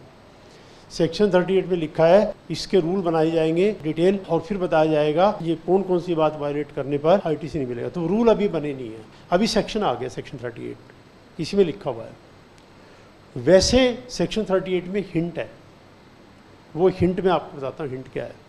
एक कंडीशन ये होती है कि जैसे मान लो मेरा आउटपुट एक्स आ रहा 100 लाख और मेरा आईटीसी भी है 100 लाख, तो क्या मुझे कैश पेमेंट की ज़रूरत है? ज़रूरत ही नहीं है। बट एक पर्टिकुलर रूल है 86, उसमें लिखा हुआ है कि जितना आपका आउटपुट एक्स लायबिलिटी है आप आईटीसी से मैक्सिमम 99% एडजस्ट कर सकते हो, इससे ज़्यादा नहीं। तो आप मैक्सिमम 99 लाख यूज़ कर सकते हो। 1 लाख तो आपको कैश डिपॉजिट करना पड़ेगा, बचा 1 लाख का आईटीसी कैरी फॉरवर्ड कर लेना, बाद में यूज़ कर लेना। 100% यूटिलाइजेशन नॉट अलाउड। ये रूल भी अभी 1-2 साल पहले बनाया है, पूरा नहीं यूज़ करने देंगे। नहीं, इसने क्या किया, इसने पूरा यूज़ कर दिया, और पूरा यूज़ करके और ये GSTR 1 वगैरह भर दिया और पूरा यूज़ कर दिया। गोल से कोई बात नहीं, अब तुम्हें तो हम बाद में देखेंगे, पहले इसको देखेंगे, जाओ तुम्हें आईटीसी नहीं मिलता। अब ये बायर कहेगा मेरी क्या गलती है, गोल से तुम्हारी ये गलती है, ऐसे आदमी से सामान क्यों खरीदते हो जो हमारी बात नहीं मानता, तुम जाके बात करके आओ हमारे बिहाफ पे कि भी तू गवर्नमेंट की बात क्यों नहीं मानता, तेरी वजह से देख आईटीसी नहीं मिला। ये मान जाएगा, हम आपको अलाउ कर देंगे, अगले महीने अलाउ कर देंगे। तो ये मैंने आपको बताया कि लॉ कभी इंडिविजुअल नहीं होता, जनरल होता है। ये सारा इंडिविजुअल है। एक बंदे ने गलती कर दी, पूरा लॉ बना दो। भाई सारी पब्लिक जब गलती करती है लॉ तब बनता है यार। 70% लोग इस बात को मानते नहीं है, तो लॉ बना दो भाई। 4 नहीं मानते ना, मत मानने दो, देखेंगे उनका कुछ करेंगे। यहाँ क्या है, एक ने गड़बड़ कर ली, लॉ बना दो। 4 ने गड़बड़ कर दी, लॉ बना दो। 6 ने गड़बड़ कर दी, पहले वाला बदल दो। तो ये ऐसे बना हुआ है। अभी इसके डिटेल रूल आई नहीं है, आप एक ही सेंटेंस लिख देना बस, यही वाला, to be shall contain to list, allowed not allowed. Not allowed कैसे, वो अब जब रूल ही नहीं आए तो क्या डिस्कस करेंगे। अब जो सेक्शन आया है, सेक्शन में पार्लियामेंट ने कहा हमने गवर्नमेंट को पावर दे दिया, रूल गवर्नमेंट बनाएगी, लेकिन हमने हिंट दे दिया है। जैसे कि ये इसमें लिखा है if you have availed ITC in excess of the limit prescribed in the law, ऐसे लिखा है। तो 99% की लिमिट है, आपने क्रॉस कर दी, क्यों क्रॉस करी? ठीक है, रीड करके देख लो।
आगे देखिए question number 11 GSTR 2A for manufacturing details of inward supply rule 60 details of outward supplies furnished by supply GSTR 1 using IFF shall be made available electronically to the concerned district person. Phone number GSTR 2A on, underline कर लेना, real time basis, underline कर लो, real time basis to check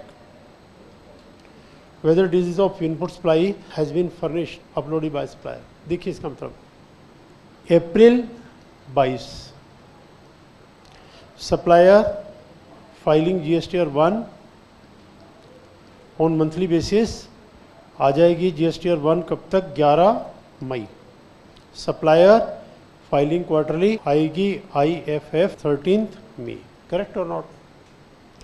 जो quarterly base पे file करेगा हर महीने invoice furnishing facility use करके इनवॉइस इटसेल्फ को अपलोड कर देगा 13 मई तक, ताकि जो बायर है उसको प्रॉब्लम ना आए। ये बायर इसका आईटीसी ले लेगा क्योंकि 11 मई को इसकी वो आ गई है GSTR 1 2B में आ जाएगी। इसकी जीएसटी ईयर 1 तो क्वार्टरली आएगी, इस महीने तो आएगी नहीं। तो इसको कहा था भी तूने जो मुझे सामान बेचा था ना, तो इनवॉइस ही अपलोड कर दे, अपने आप आ जाएगी। ठीक है। फिर 15 तारीख को इसके पास 2 भी आ गई। अब इसने चेक किया कि मैंने इससे 6 बार सामान खरीदा था, 4 तो इसके अंदर आ गई, 2 तो रह गई। तो इसने इससे बात की भी वो 2 कैसे रह गई, ओहो गलती से रह गई, अगली बार पक्का अपलोड कर दूंगा। अब इसके माइंड में ये है कहीं ऐसा तो नहीं अगली बार भी रह जाए, अगली बार भी पता लगा स्टेटमेंट ही रह गई। तो ही वांट टू इंश्योर कि इसने अपलोड कर दिया। बताइए कैसे इंश्योर करेगा। तो गवर्नमेंट से जब आपको एक स्टेटमेंट और भेजेंगे 2A, जब भी कोई भी इनवॉइस अपलोड करेगा ना, सेम मोमेंट पर रियल टाइम बेसिस पर इंटीमेशन आपके पास आ जाएगी कि आपके अकाउंट के अंदर ये इनवॉइस अपलोड हुई है। तो इसने 15 तारीख को इससे बात की कि भैया पिछला महीना देख तूने निकाल दिया, अब अगले महीने गलती मत करना। उसने कहा ठीक है अपलोड, नहीं तो आज ही अपलोड कर, मुझे नहीं पता 16 तारीख को अपलोड कर। तो उसने अपलोड कर दी। इसको पता कैसे लगेगा, पता लगेगा 2A में। इसके अपलोड करते ही उसके अकाउंट के अंदर 2A स्टेटमेंट के अंदर एंट्री आएगी कि किसी ने आपके लिए इनवॉइस अपलोड किया, तो ये इंश्योर कर लेगा हाँ भाई आ गई। तो उससे भाई किसी को कोई बात चेक करनी है, आपके सप्लायर ने की नहीं की, हमारे पास कोई भी इंटीमेशन आएगी, हम 2A पर सेम डे पर रियल टाइम बेसिस पे आपको इंटीमेट करते जाएंगे। जैसे मान लो मेरे अकाउंट में कोई पैसा डिपॉजिट कर दे, मुझे कैसे पता लगेगा भाई। तो बैंक ने कहा हम आपको मैसेज डालेंगे, सेम डेट पर सेम टाइम पर मैसेज क्लिक हो जाएगा, जैसे कि जनरल मैसेज आता है कि भी ये आपके अकाउंट के अंदर आ गया, डेबिट हो गया, क्रेडिट हो गया, ये हो गया, वो हो गया। तो रियल टाइम बेस पर 2A के अंदर आता रहेगा कि इसने इनवॉइस अपलोड कर दी, इसने ये कर दिया, उसने वो कर दिया। आप इसको फॉलोअप कर सकते हो। तो 2A की कोई खास रेलेवेंस नहीं है, पर्सनल इंटीमेशन के लिए है। तो रीड करके देख लो।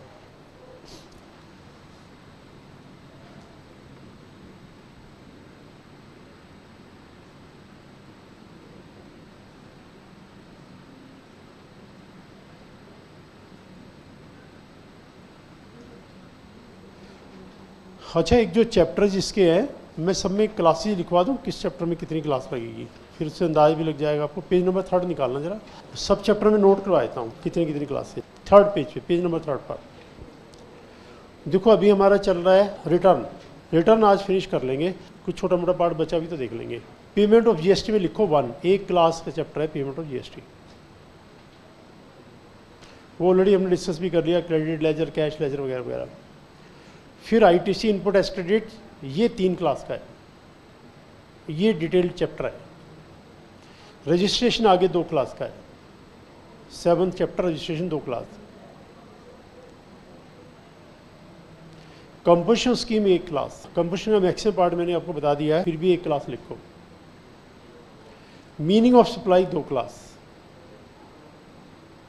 Tax invoice debit credit note 2 class. 10th chapter E way bill 1 class. Reverse charge जो अभी दिखाया था 2 class. Exemption from GST 3 class. Miscellaneous 1 class. Examination question self study, कितना टाइम लगाओगे अपने आप लिख लो। Case studies self study, second part में है नॉट कवर्ड इन सिलेबस। तो कितनी क्लास लगेगी उससे आपको एक मोटा मोटा अंदाजा लग जाएगा कि लगभग सिलेबस कब तक। अब वापिस आ जाओ, क्वेश्चन नंबर 86, क्वेश्चन 12। अब यहां तक पहले किसको डाउट? देखो question number 12, explain filing of first return. Section 40, पहली return. Every person was made out of supply in the period between the date on which he became liable to registration till the date on which registration has been granted shall declare the same in the first return furnished by him after grant of registration. When a person becomes liable to registration after his turnover crossing threshold limit, he may apply for registration within 30 days of so becoming liable. Thus, there might be a time lag between a person becoming liable to registration and grant of registration certificate. During the intervening period, such person might have made the outward supplies, that is after becoming liable to registration but before grant of registration. Now, in order to enable such registered person to declare taxable supplies made by him for the period between the date on which he became liable to registration till the date on which registration has been granted, so that ITC can be availed by the recipient such supplies. Firstly, the registered person may issue revised tax invoices against the invoices already issued during said period within 1 month from the date of issuance of certificate of registration. Registered person shall declare his outward supplies made during the said period in the first return furnished by him after grant of registration. बस इतना read करना.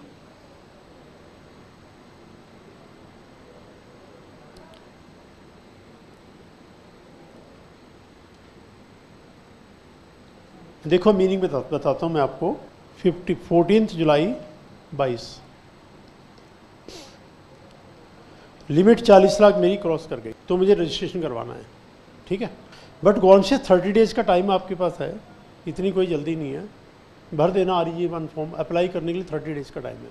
तो let's see मैंने 4 अगस्त 22 को apply कर दिया, with in 30 days कर सकते हैं. अब सर्टिफिकेट आएगा, सर्टिफिकेट जब मर्जी आए. लेट्स सी मैंने लिख दिया सर्टिफिकेट आया 25 अगस्त को, तो ये रजिस्ट्रेशन इफेक्टिव यहाँ से माना जाएगा. अगर आप 30 डेज में अप्लाई कर देंगे, सर्टिफिकेट कभी भी आ जाए, जिस दिन आप एलिजिबल हुए थे आपका रजिस्ट्रेशन उस दिन से माना जाएगा. इफेक्टिव डेट 14 जुलाई, एक्चुअल डेट 25 अगस्त. तो एक तो ये प्रिंसिपल है, रजिस्ट्रेशन के चैप्टर में पार्ट द्वारा आएगा, रेफरेंस आ रहा है कि आपको अप्लाई करना 30 डेज में. अगर करते हो तो आपका इफेक्टिव वहीं से है. अब ये गवर्नमेंट ने लिख तो दिया इफेक्टिव यहाँ से है, और भी काफ़ी बातें लिख दी, लेकिन प्रैक्टिकली हो ही नहीं सकता. अब इसके आगे उन्होंने ये लिख दिया कि भाई जब ये यहाँ से इफेक्टिव है तो इस पीरियड में जो आपने सेल किया है, तो आपने तो टैक्स चार्ज नहीं किया होगा, क्योंकि आपके पास रजिस्ट्रेशन सर्टिफिकेट नहीं है. बिना सर्टिफिकेट के आप टैक्स चार्ज नहीं कर सकते. और हमने कह दिया आप वहाँ से रजिस्टर्ड हो, तो अब आपके ऊपर टैक्स लायबिलिटी आ गई. तो आप क्या करो, रिवाइज इनवॉइस इशू कर दो. सारी इनवॉइस जो इशू की थी कैंसिल करके नई नई इशू कर दो, revise invoice. Revise invoice issue करने का मतलब है अब आप टैक्स भी चार्ज कर लो. अब आप बताओ, जिसको हम सामान बेच चुके हैं क्या वो टैक्स देगा? आप इमेजिन करिए, आप में से एक स्टूडेंट मेरे पास यहाँ एडमिशन करवाने आया कोचिंग में, तो मेरी टर्नओवर अभी 20 लाख है, सर्विस में 20 लाख होती है. मैंने कहा मैं तो अनरजिस्टर्ड हूँ, और मैंने अपना पेमेंट ले लिया, और GST मैंने नहीं लिया, मैं ले भी नहीं सकता, अनरजिस्टर्ड हूँ. फिर मेरा रजिस्ट्रेशन हो गया. फिर मैंने 25 अगस्त को स्टूडेंट को इन्फॉर्म किया कि 10,000 का 18% GST लेकर के आ जाओ आप. तो अब आप बताओ स्टूडेंट क्या कहेगा मुझे? क्या कहेगा, नहीं क्या क्या कहेगा, सुन लो दोबारा. 14 जुलाई को एडमिशन करवाने आया, सर फीस कितनी? 10,000. सर GST, मैंने कहा GST नहीं, मैं तो अनरजिस्टर्ड हूँ, GST लगेगा आपको, यही फ़ायदा आपको मेरे से पढ़ने का. तो उसने कहा ठीक है फिर कर लो एडमिशन. जब रजिस्ट्रेशन हो गया तो फ़ोन किया कि भाई वो तुमने 10,000 दिया था, GST नहीं दिया, आ जाओ 1,800 रुपये लेके, 10,000 का 18%, और मैं तुम्हें नई वो बना दूंगा इनवॉइस, 1,800 रुपये ले आओ. आप देख लो आपके सामने, आप स्टूडेंट हो, आप समझते हो, आप क्या कहोगे? आप कहोगे ऐसा है मुझे कोचिंग नहीं लेनी, मेरे 10,000 वापस करो, तुम तो बेईमान आदमी हो. तो मैं कहूँगा मैंने क्या बेईमानी की? गवर्नमेंट का लॉ ऐसा हो ही नहीं सकता. कोई विश्वास नहीं करेगा गवर्नमेंट का लॉ है ये. वो कहेगा तुम्हें समझ में नहीं आया, दोबारा पढ़ दो. तो ये उसने लिख दिया. अब सारी क्लासेज में पढ़ाए जा रहे हैं, हम भी पढ़ाए जा रहे हैं. मतलब क्या, पता नहीं क्या मतलब है इसका. और कोई टीचर ये नहीं कहता कि ये गलत है, कोई टीचर ये नहीं कहता पॉसिबल. सब टीचर कह रहे हैं ऐसे है. सब बच्चे समझ गए, सब बच्चे कहते हैं यस सर समझ गए. किसी को डाउट नहीं. ये बात सिर्फ मैं ही डिस्कस कर रहा हूँ, और ये लेक्चर मैंने यूट्यूब पे डाले हुए हैं, उसमें लिखा हुआ है. अगर किसी को मेरी बात गलत लग रही है तो मुझे कमेंट में लिखो. आप सभी ने कमेंट में मेरी सपोर्ट में लिखा कि सर आपकी बात सही है, प्रैक्टिकली कैसे होगा? हो ही नहीं सकता. आप बता दो प्रैक्टिकली हो सकता है. लेकिन आप कोई लेक्चर किसी का सुन लेना, हर टीचर यही कह रहा है रिवाइज इनवाइज इशू कर देना और टैक्स द्वारा चार्ज कर लेना. ठीक है समझ गए आप? यस सर समझ गए हम. हो ही नहीं सकता. अब वो कह रहे रिवाइज इनवाइज इशू कर देना, 25 अगस्त से आपको 1 महीने का टाइम मिलेगा. 30 डेज का टाइम है, सबकी रिवाइज इनवाइज शुरू कर दो. ऐसा नहीं आपको जी अभी कर रहे हैं 6 महीने निकल गए, 30 डेज में काम खत्म कर दो, सबकी रिवाइज इनवाइज शुरू कर दो. करेंगे कैसे? तो आप भी लिख देना, आप भी समझ जाना करेंगे कैसे. फिर वो कह रहे हैं इस पीरियड की एक रिटर्न लाओ 14 जुलाई से 25 अगस्त. This is your first return. जिस ड्यूरेशन में आप अनरजिस्टर्ड थे और हमने बैक डेट से रजिस्टर कर दिया, उस पीरियड की आपकी सारी कहानी चेक करेंगे हम. उसकी रिटर्न अलग लाओ. पहली रिटर्न GSTR 1 भी लाओ, 3 भी लाओ. उसके बाद 26 अगस्त से 31 अगस्त तक की नॉर्मल GSTR 1 आएगी, GSTR 3 भी आएगी अगर मंथली भर रहे हो, एंड सो ऑन. फिर आगे चल पड़ेगी, फिर आगे रूटीन चल पड़ेगा. बस ये period actual date of registration, effective date of registration, इस पीरियड की रिटर्न अलग आएगी। This is called first return section 40। तो 4 नंबर का नोट है तो आप लिख देना कि अगर हम एलिजिबल हो जाते हैं रजिस्ट्रेशन के लिए, 30 डेज़ का टाइम है, 30 डेज़ में अगर अप्लाई कर दें तो रजिस्ट्रेशन जब भी मिलेगा इफेक्टिव से, अगर 30 डेज़ के बाद करेंगे फिर तो ये रजिस्ट्रेशन जिस दिन मिला है यहीं से इफेक्टिव है, बैक डेट से नहीं है, फिर तो फर्स्ट रिटर्न आएगी नहीं जो 30 डेज़ के बाद करेंगे। अब प्रैक्टिकली क्या होता है इसमें, मैं कह रहा हूँ प्रैक्टिकली ये हो रहा है 14 जुलाई को एक्सीड कर रही है तो हर पर्सन 14 को अप्लाई कर रहा है और रजिस्ट्रेशन एक दिन के अंदर आ जाता है, 15 को रजिस्ट्रेशन आएगा, यानी प्रैक्टिकली ये सिचुएशन दुनिया में एग्जिस्ट ही नहीं करती जिसको हम डिस्कस कर रहे हैं। बंदा 14 तारीख को एक्सीड कर रही है, 13 तारीख को आ जाएगा जी मुझे लगता है कल एक्सीड कर जाएगी, तो उसी वजह से ये लो अभी अप्लाई कर देते हैं, ऑनलाइन है वो तो 1 दिन 2 दिन में सर्टिफिकेट आ जाता है। तो ये रियल लाइफ में दूसरा एस्पेक्ट है इसका, ये सिचुएशन अकर ही नहीं कर रही। अगर अगर करेगी तो जो लिखा है उसको फुलफिल करना पॉसिबल ही नहीं है। अब आप आराम से रीड करो, पेन हाथ में हो, एक एक वर्ड सेंटेंस अंडरलाइन करते हुए, समझते हुए, याद करते हुए, तो बेनिफिट होगा और तभी ये याद होगा। बहुत कंसंट्रेशन बढ़ना पड़ेगा, read between the lines.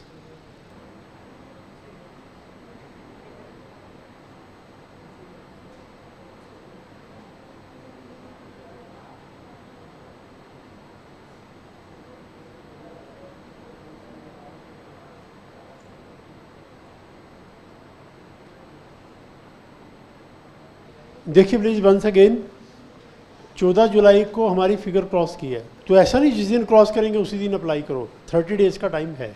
30 days में अगर अप्लाई कर देते हैं उसके बाद सर्टिफिकेट कभी भी आए, कितना भी लेट हो जाए कोई फर्क नहीं पड़ेगा, वो इफेक्टिव यहीं से माना जाएगा। Person will stand registered from this date. तो गवर्नमेंट से जिस दिन हमने आपको रजिस्ट्रेशन इफेक्टिव कर दिया और जिस दिन सर्टिफिकेट दिया, इस पीरियड में जो आपकी सप्लाई है उसकी डिटेल हमें चाहिए, उसके रूटीन डिटेल के साथ मर्ज मत करो, इसको अलग से पहली रिटर्न आप सबमिट करके आप उसमें बता दो। और इस पीरियड में जो आपने सप्लाई की है उसमें आपको जीएसटी चार्ज करना, ये बात नहीं लिखी, उस पीरियड में आप रिवाइज इनवॉइस इशू कर सकते हो। इन अदर वर्ड्स वो यही कह रहे हैं क्योंकि आप रजिस्टर्ड हो तो आपको टैक्स चार्ज करना ही है, तो आपको टैक्स चार्ज करना है जो कि पॉसिबल ही नहीं है, और ये अलग से बता दो। रियल लाइफ में पार्ट इसलिए गायब हो जाता है, पर्सन 14 तारीख को अप्लाई करेगा, साथ साथ रजिस्ट्रेशन ले लेगा, ये सिचुएशन अराइज ही नहीं करेगी। इसमें फिर आईटीसी के चैप्टर में एक पार्ट आता है कि 14 तारीख को आपने का इफेक्टिव कर दिया, अब 13 जुलाई को जो सामान आपके पास बचा हुआ है, आपने जब खरीदा था तो आईटीसी नहीं लिया होगा, अनरजिस्टर्ड है, अब आप आईटीसी ले सकते हो। जितना सामान है लिस्ट बना लो, इनवाइसेज आपके पास है। इनपुट्स का, इनपुट सर्विस तो कंज्यूम हो जाती है, वो तो अवेलेबल ही नहीं है, और कैपिटल गुड्स का हम देंगे नहीं। जबकि अगर वो पर्सन कंपल्शन स्कीम से नॉर्मल में आएगा तो जब वो कंपल्शन में था उसने टेस्टेड नहीं लिया तो उसको इनपुट्स का भी मिलेगा और कैपिटल गुड्स का भी मिलेगा। कंपल्शन से नॉर्मल में आने पर, अनरजिस्टर्ड से रजिस्टर्ड होने पर कैपिटल गुड्स का ग्रुप से हम नहीं देंगे, हम इनपुट्स का दे देंगे। तो ये सेक्शन 18 है जो आईटीसी है, उसके 2 पार्ट डील करते हैं, अनरजिस्टर्ड टू रजिस्टर्ड, और 2 पार्ट डील करते हैं normal to composition, composition to normal. Normal से कंपोजिशन में आओगे उस सामान का टेस्टेड वापस करना पड़ेगा, कंपोजिशन से नॉर्मल में आओगे बचे सामान का ले लेना। इनपुट्स कैपिटल गुड बोथ, लेकिन यहाँ पर only inputs not capital goods. जब ये पार्ट करेंगे तो आपको और हेल्प मिल जाएगी क्योंकि पहले से बात की होगी। तो यहाँ पर जब ये पर्सन आएगा सीए के पास रजिस्ट्रेशन के लिए, एक तो सीए को पूछना पड़ेगा भाई नॉर्मल में रहना चाहते हो कंपोजिशन में। नंबर 2, जितना सामान तेरे पास बचा हुआ है सबकी इनवॉइसेस उठा के लाओ, सबका टेस्टेड लेंगे। रजिस्ट्रेशन होने के बाद एक और फॉर्म होता है ITC 0102, वो फॉर्म भर के डिपार्टमेंट को भेजेंगे तो डिपार्टमेंट उतना टेस्टेड 2B में शो कर देगा उसके बेस पे। क्योंकि पहले जिससे सामान खरीदा उसने तो दिखाया होगा अनरजिस्टर्ड डीलर को सेल, टेबल 7 में गया होगा, कंसोलिडेटेड करके दिखाया होगा, इंडिविजुअल इनवॉइस दिखाई नहीं। लेकिन सामान हमारे पास है, हम बताएंगे डिपार्टमेंट को, डिपार्टमेंट उससे हमारे 2B के अंदर एंट्री करेगा, ये सामान इनका बचा हुआ है, इसका ITC ले लो। लेकिन अगर हम रजिस्ट्रेशन के बाद कमीशन स्कीम में जाएंगे, वंस अगेन ITC नहीं मिलेगा। अब और एक बार रीड कर,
page 87, explain filing of annual return. Filing of return section 44, every person furnish annual return for every function electronic phone number GSTR 9। कब तक? अगले साल के 31 दिसंबर तक। पर्टिकुलर रजिस्ट्रेशन नंबर बताओ, नाम बताओ, किस दिन ऑडिट करवाई, अगर ऑडिट का केस है 5 करोड़ के ऊपर ऑडिट होती है। ऑडिटर का नाम बताओ, एक्सपेंडिचर, इनकम की डेल, रिकन्सिलिएशन यानी इनकम टैक्स डिपार्टमेंट को जो आपने रिटर्न भरी है और GST वालों को फिगर डिफरेंट है तो रिकनसाइल करके दिखाओ। फिर नीचे टेबल है एवरी रजिस्ट्रेशन 9 और इलेक्ट्रॉनिक कॉमर्स प्रोवाइडर जैसे अमेजोन वगैरह है, इनका फॉर्म 9B होता है और कुछ और लोग होते हैं इनको एनुअल भरनी नहीं होती। फिर आ गया every person whose turnover has cross 5 crore shall be required to submit GSTR 9C which will be a self certified reconciliation statement in reconciling value. एक बार रफली रीड करो, पूरी बात बताता हूँ मैं।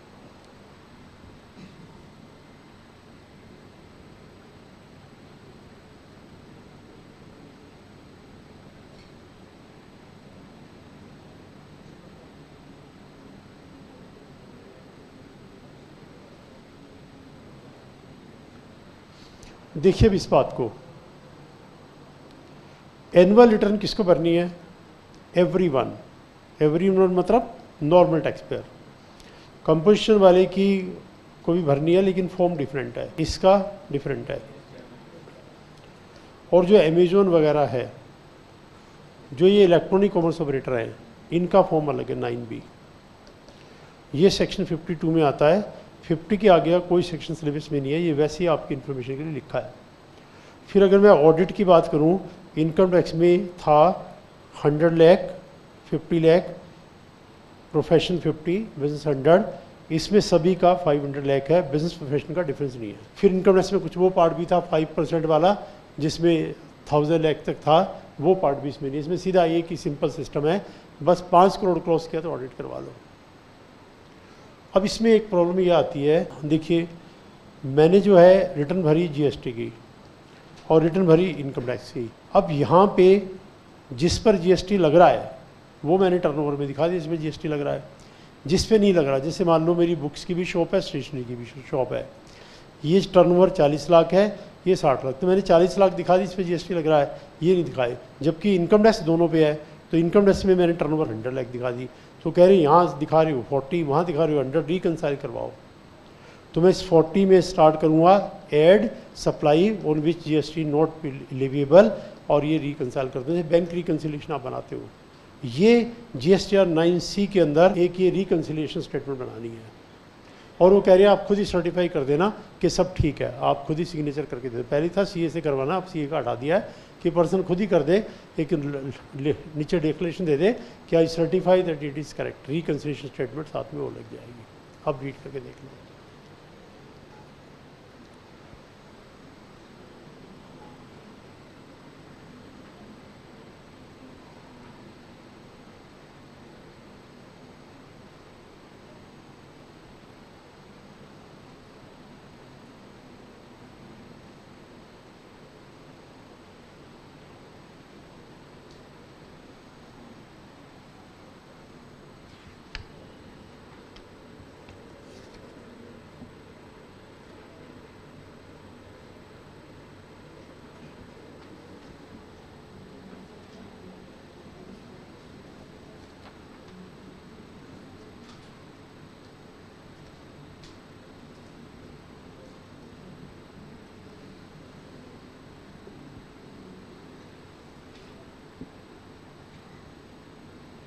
अब इसमें लिखा है कुछ पर्सन को ये रिटर्न नहीं भरनी। अब आप बताइए, मैंने आपको बताया था casual taxable person, CTP, NRTP, ठीक है बताया था ना। जो ओकेजनल यहाँ सेल करने आएगा, वो आया ही 15 दिन के लिए, उसकी क्या एनुअल क्या करेंगे? 15 दिन के लिए आया, GSTR 1 ले लिया, GSTR 3 भी ले ली, बात खत्म होगी। तो उससे आप एनुअल आप रहने दो। NRTP, नो रेजिडेंट टैक्सेबल, ये तो आया ही इंडिया के बाहर से है, मुझसे इंडिया के बाहर से आया, चाइना से बेचारा सामान बेच के जाने दो इसको रिटर्न में उलझा देंगे, बिजनेस खराब होगा, अगली बार ये आएगा ही नहीं। ये इंडिया वाले परेशान करते हैं और इंटरनेशनल मीडिया में छपवा देगा, जी इंडिया वाले परेशान करते हैं। अभी जैसे ट्विटर का जो पुराना वो है, वो अब स्टेटमेंट दे रहा है, जी जब मैं पहले था तो इंडिया वाले परेशान किया करते थे, देखा ना, कल स्टेटमेंट आया और सारे पूरा कंट्री उसी को लेके बैठा हुआ है कि जी देखो उन्होंने बताया ये इंडिया वाले परेशान किया करते थे, ट्विटर को परेशान करते थे इंडिया वाले, तो इनको एग्जम्प्ट कर दिया। इनका बस एक ही होता है GSTR 5, ना 1 होता, ना 3B होता और ना ही इनका एनुअल होता है, इनका बस ये होता है। अब इसके अलावा 2 टर्म और आ रही है, एक तो आ रही है इनपुट सर्विस डिस्ट्रीब्यूटर और एक आ रहा है OIDAR और एक आ रहा है 51 का TDS 51। इनका भी नहीं है, इनका भी एनुअल नहीं है और ये हमारे सिलेबस में भी नहीं है। ये फिर भी थोड़ी सी बात बताई तब, क्योंकि इसका रेफरेंस आगे भी आएगा। हर जगह कहते कहते मैं थक जाऊंगा, सिलेबस में नहीं है, सिलेबस में, फिर आप कहोगे सिलेबस में नहीं है, बात तो 20 जगह कर डाली, लिखा 20 जगह हुआ है, सिलेबस में नहीं है। तो मैंने नहीं लिखा, इंस्टीट्यूट ने लिखा है, और इंस्टीट्यूट ने लिखा कि सिलेबस में नहीं है। तो थोड़ी सी बात कर लेते हैं। देखिए पहले OIDR को देखो। क्या आपने कभी कोई मूवी डाउनलोड की है? कि सर ये भी कोई पूछने वाली बात है। सॉन्ग, कोई गेम एंड अदर मटेरियल, ठीक है। क्या ये कोई फॉरेन साइट थी? यस सर, साइट थी। क्या उसका पेमेंट दिया था? Yes sir. $2, $1, $3। क्या उसका GST दिया था? पता नहीं। मैं कहूँगा उसका GST दिया था तो आप कहेंगे पता नहीं, या पता है? पता नहीं। तो जिसने आपको डाउनलोड करने दिया उसका नाम है OIDAR, online database access and retrieval services. Online database access, या तो उन्होंने कहा ये डाटा है, डाउनलोड नहीं करना, देख लो बस देखना चाहते तो। और दूसरा है रिट्राइवल, कि ठीक है करो, आप कॉपी करो, डाउनलोड करो, ठीक है, चाहे वो एक्सेस है चाहे वो एक्सेस प्लस रिट्राइवल है। तो उससे इन सब के साथ प्रॉब्लम क्या चल रही है? प्रॉब्लम ये चल रही है, ये इंडिया के बाहर है। जैसे कि मैंने एग्जांपल दिया था आर्किटेक्ट का, ABC लिमिटेड ने सर्विसेज ली, 50 लाख का पेमेंट है, तो ABC लिमिटेड को हम पकड़ लेंगे, GST निकालो रिवर्स चार्ज में। लेकिन ये जो पर्सन इसे $2 दिए हैं, $1 दिए हैं, ये 2-4 नहीं है, ये पूरा 1 करोड़ है। सारा इंडिया लगा हुआ है इस काम में। इनको कैसे पकड़ेंगे? $1 $2 वाले को कहेंगे इसको तो ठीक है भाई 50 लाख का GST दे, कंपनी कहाँ जाएगी? जो हर कॉमन मैन है उसको नहीं पकड़ सकते हम, उसका कोई वे आउट नहीं है। उसका वे आउट यही है कि सारी साइट उठा के ब्लॉक करो, और जिसको सब बेचना है उसको कोई इंडिया आ पहले, तो इंडिया में ऑफिस खोल पहले यहाँ, और ऑफिस खोल के रजिस्ट्रेशन करवा और सबसे टैक्स चार्ज करके हमें दे। तो OIDR को ये कंपलसरी कर दिया गवर्नमेंट ने कि अगर आपको सर्विस देनी है, आपका रिप्रेजेंटेटिव आपको इंडिया भेजना पड़ेगा। तो ओला उबर को भी कर दिया कंपलसरी, ओला उबर वगैरह ये सबको कर दिया है कि बिजनेस करना है इंडिया में तो एक बंदा भेजो, कुछ गड़बड़ हुई तो उसको पकड़ देंगे हम। तुम्हारा पूरा ऑफिस हो, डिग्निटरीज होने चाहिए, सारा सिस्टम फॉलो करो, वरना तुम्हें पकड़ देंगे। तो वो इंडिया में आएगा ये और रजिस्ट्रेशन करवाएगा, और इसमें रिवर्स चार्ज नहीं लगेगा, ये खुद चार्ज करके देगा गवर्नमेंट को। अब आई बात स्टेटमेंट की, तो उनसे स्टेटमेंट तो भाई ये वाली दोगे वो वाली दोगे। उन्होंने कहा इतनी स्टेटमेंट हम तो दुखी हो जाएंगे, हम चले जाएंगे यहाँ से। तो उन्होंने कहा चलो एनुअल मत देना, बाकी तो दो। तो इनकी एनुअल माफ़ कर दी है। तो हमारे मतलब की इतनी बात है, ठीक है। OIDR का इसका कहीं कहीं थोड़ा थोड़ा बहुत और रेफरेंस भी आएगा। थोड़ी बात मैं और भी ऐड कर देता हूँ। जैसे मान लो आपने डाउनलोड किया तो अब तो अनरजिस्टर्ड है, अगर रिवर्स चार्ज लगाएंगे तो रिवर्स चार्ज लगाते ही पर्सन को रजिस्ट्रेशन करवाना पड़ता है। 20 लाख 40 लाख की बात नहीं है, क्योंकि GST पोर्टल पे जब हम पेमेंट करेंगे, पेमेंट हम कर ही नहीं सकते जब तक कि रजिस्ट्रेशन नंबर ना हो। जैसे हम कहेंगे पेमेंट के लिए दे विल डिमांड आपका रजिस्ट्रेशन नंबर और साथ में पासवर्ड ID बताओ, तो उस बंदे को यहाँ पे रजिस्ट्रेशन करवाना पड़ेगा, यानी पूरे इंडिया को रजिस्ट्रेशन करवाना पड़ेगा। इस पर रिवर्स चार्ज लगा दे तो उससे प्रॉब्लम ये आप करिए क्या, रिवर्स चार्ज कैसे लगाएंगे? इसलिए इन्हीं को बुलाओ, एक रजिस्ट्रेशन से काम चल जाएगा 1 करोड़ की बजाय। अब मान लीजिएगा मैंने कोई सॉफ्टवेयर डाउनलोड किया है, तो मुझसे तुम रजिस्टर्ड, मैंने कहा तो तुम्हारे ऊपर रिवर्स चार्ज लगेगा। तुम तो रजिस्टर्ड हो, तुम्हें क्या प्रॉब्लम है? तो सिस्टम ये है कि अगर अनरजिस्टर्ड डाउनलोड करेगा तो टैक्स वो लेके देंगे गवर्नमेंट को, और रजिस्टर्ड डाउनलोड करेगा तो वो टैक्स रजिस्टर्ड से नहीं लेंगे, रजिस्टर्ड खुद रिवर्स चार्ज में अपने आप पेमेंट करेगा। तो ये OIDR का पार्ट रिवर्स चार्ज के पार्ट में दिया हुआ है। तो वहाँ डिस्कस करेंगे इसको, रिवर्स चार्ज वाले को, क्योंकि अगर मैं अभी रिवर्स चार्ज का पूरा रीड करवाऊंगा तो फिर ये चैप्टर आ जाएगा, वो स्टार्ट हो जाएगा रिवर्स चार्ज वाला। तो इसकी इतनी बात करते हैं, फिर डिस्कस करेंगे। तब जस्ट पता लग गया वो आइडिया क्या है, ठीक है। एक बार जरा रीड करके देखो इस पार्ट को, क्वेश्चन नंबर 13 को पूरे को।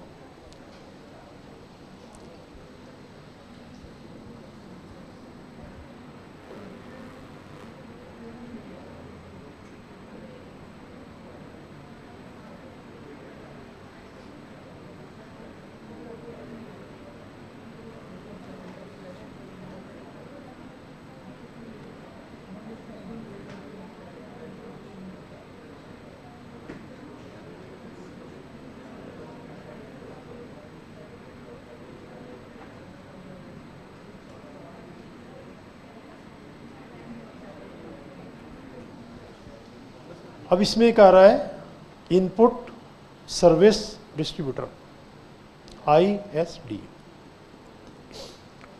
देखिए स्टेट बैंक है, इसका हेड ऑफिस है, टीवी में ऐड दिया, 100 लाख का बिल है, 18 लाख का GST है, हेड ऑफिस ने पेमेंट करके और IT से ले लिया, बिकॉज इनकी आउटपुट सर्विसेज भी है। लेकिन वो आउटपुट सर्विसेज ज़्यादातर ब्रांचेस दे रही है, ब्रांच दे रही है, पार्ट तो इन्हीं का है। तो जो आउटपुट टैक्स आता है ना, वो ब्रांचेस का आउटपुट टैक्स आता है, इनका आउटपुट टैक्स नहीं आता, क्योंकि हेड ऑफिस पब्लिक से डायरेक्ट डील नहीं करता, पब्लिक से डायरेक्ट ब्रांचेस डील करेंगे। इनका इनपुट भी हो सकता है और आउटपुट भी है। तो हेड ऑफिस ने ये कहा भाई ये जो ITC है ये 18 लाख हमारी ब्रांचेज यूज़ कर लेंगी, तो गवर्नमेंट ने कहा नहीं करेंगी, आपका आउटपुट है तो यूज़ कर लो, नहीं तो यूज़ नहीं करने देंगे। फिर बाद में गवर्नमेंट का अच्छा यूज़ कर देंगी।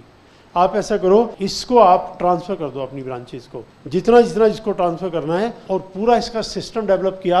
इस सिस्टम डेवलप होगा, कहीं ऐसा ना हो 18 लाख इनको दे दो, 18 दूसरे को दे दो, 18 तीसरे को दे दो, पता ही नहीं लगेगा। या ITC था 18 लाख का, डिस्ट्रीब्यूट कर दिया 50 लाख, ये कैसे पता लगेगा? तो इनके ऊपर बहुत ज़्यादा इनका रूल्स रेगुलेशन बनाए गए हैं कि आप ऐसे ऐसे रिकॉर्ड बनाओगे, ऐसे ऐसे ट्रांसफ़र करोगे, इसकी हम चेकिंग करेंगे, गलत नहीं होना चाहिए, और सारी स्टेटमेंट वगैरह जो है वो भी आपको भरनी पड़ेगी, पूरा सिस्टम आपके ऊपर लगाएंगे तब ट्रांसफ़र कर सकते हो। तो इसका नाम क्या लिखा है? Input service distributor. ये पहले जब सर्विस टैक्स था ये तब भी था, और वहाँ भी इसका नाम गलत था। ये सर्विस डिस्ट्रीब्यूट नहीं कर रहे, सर्विस टैक्स को डिस्ट्रीब्यूट कर रहे हैं। इनपुट सर्विस टैक्स, जब हम सामान सर्विसेज लेंगे तो जो उस पर टैक्स दिया है इनपुट टैक्स, उसको डिस्ट्रीब्यूट कर रहे हैं। तो उस समय भी हम सर्विस टैक्स में बोलते थे, इसका नाम होना चाहिए input service tax distributor, service नहीं। और अब आ गया GST, अब तो इसका नाम बिल्कुल ही बदलना चाहिए, इसका नाम होना चाहिए इनपुट GST डिस्ट्रीब्यूटर। तो ये आप इसको नाम तो ये लेना, लेकिन आप अंदर से अपनी तरफ से समझ लेना बेसिकली ये कौन है, इनपुट GST डिस्ट्रीब्यूटर। क्यों? क्योंकि इसका आउटपुट टैक्स नहीं है, ये अपनी ब्रांचेस को डिस्ट्रीब्यूट करता है, ब्रांचेस को कर सकते हैं और किसी को नहीं। तो इनको भी एनुअल स्टेटमेंट से एग्जम्प्ट किया, चलो तुम एनुअल रहने दो, ये पार्ट है। अब जैसे TDS था इनकम टैक्स में, ऐसा TDS यहाँ भी है, वो सेक्शन 51 में है, और TCS भी है, वो 52 में है। तो ना TDS सिलेबस में ना TCS सिलेबस में, तो थोड़ा सा पार्ट इसका दे रखा है। देखो 02 के अंदर TCS है 52 का, उसमें एनुअल रिटर्न जाएगी 3B में, और फिर 03 के अंदर ये दे रखा 51 का TDS में एनुअल रिटर्न नहीं जाएगी। तो लेकिन सिलेबस में ना 51 ना 52, 51 TDS of GST, 52 TCS of GST। बस अब रीड करके देख लो।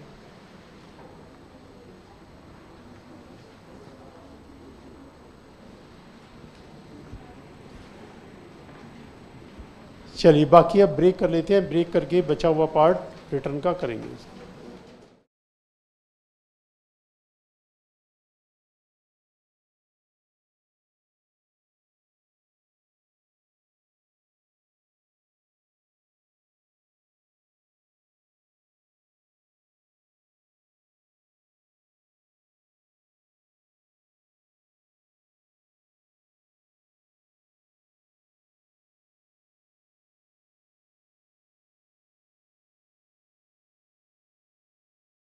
देखिए एनुअल रिटर्न फाइल करनी है 22-23 साल की, यहाँ तक रिटर्न फाइल करनी है। लेकिन हम लेट हो गए, 20 जनवरी 24 टर्नओवर मेरी है 60 लाख। तो इसमें सिस्टम ये भी है, लेट फी लगेगी। कोई भी रिटर्न लेट हो जाए, चाहे GSTR 1 लेट हो, चाहे 3B लेट हो, चाहे 4 लेट हो, चाहे ये लेट हो, सबकी लेट फी है। लेट फी तो आपको पता है, याद करनी पड़ेगी। तो इनकम टैक्स की बताओ कितनी है लेट फी?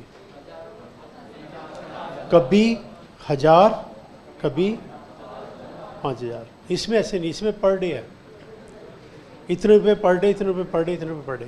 इसमें है 100 रुपये पर डे। कितने दिन? 20 दिन। कितना? 2000 रुपये। 100 रुपये पर डे CGST, 100 रुपये पर डे SGST। मैक्सिमम कितना? मैक्सिमम टर्नओवर का 0.25%। टर्नओवर का 0.25% कितना बना? 15,000। तो 2,000 की पेनल्टी लगेगी।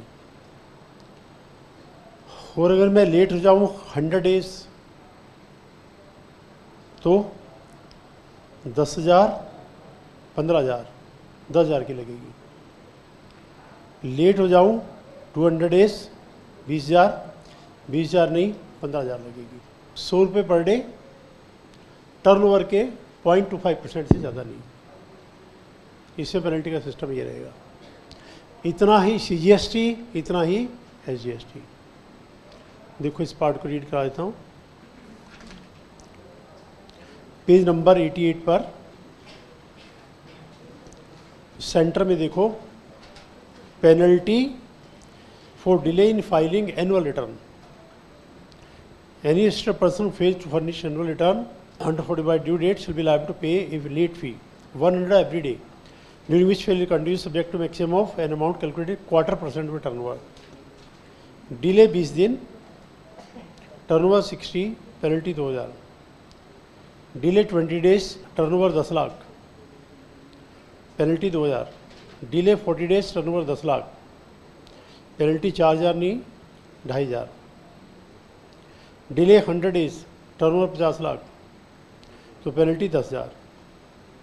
Further equal amount payable SGST और TGST ऑल्सो। तो आप इसको अच्छे से एक बार देख लो, पेनल्टी का सिस्टम क्या रहेगा लेट फाइलिंग पे। ये पेनल्टी वाला एग्जाम में पार्ट बहुत आता है, समझने वाला कुछ नहीं है, याद करने वाला है।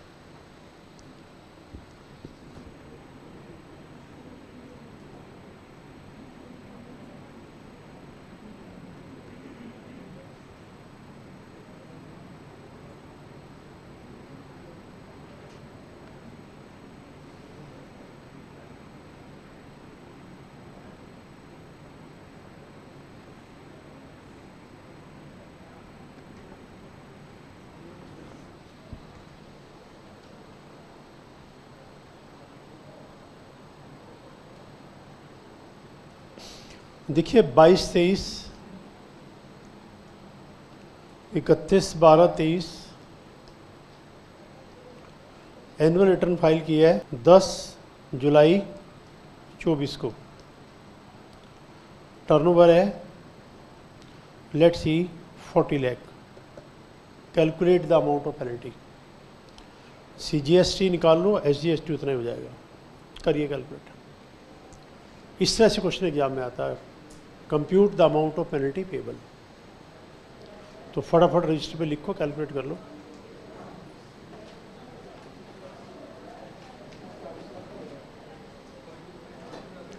लिख के रजिस्टर पे कैलकुलेट कर लो।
मैंने इनसे पूछा कितनी पेनल्टी आई, भाई तो आप कैलकुलेट कर लिया, और ओरल भी कैलकुलेट हो सकते हैं। ये कह रहे सर इतनी है, और फिर कह रहे क्वेश्चन समझ में नहीं आया। बताओ इसमें क्या समझने वाली बात है। भाई 31 दिसंबर 23 को रिटर्न भरनी थी, हमने इतने दिन भरी है, तो आप डेज निकाल लो। जनवरी फरवरी के कितने बनेंगे? 29, लीप ईयर है। मार्च मई कितने दिन बने?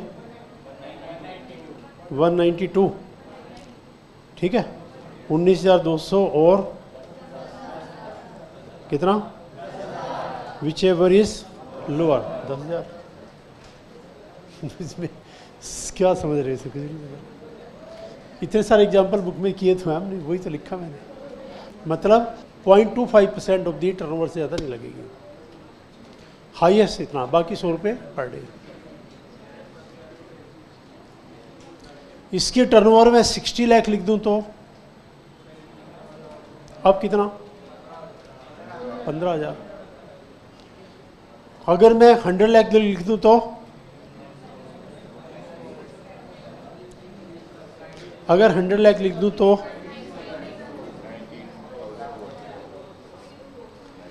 अगर 100 लाख लिख दूं तो अमाउंट बता, पेनल्टी कितनी लगेगी?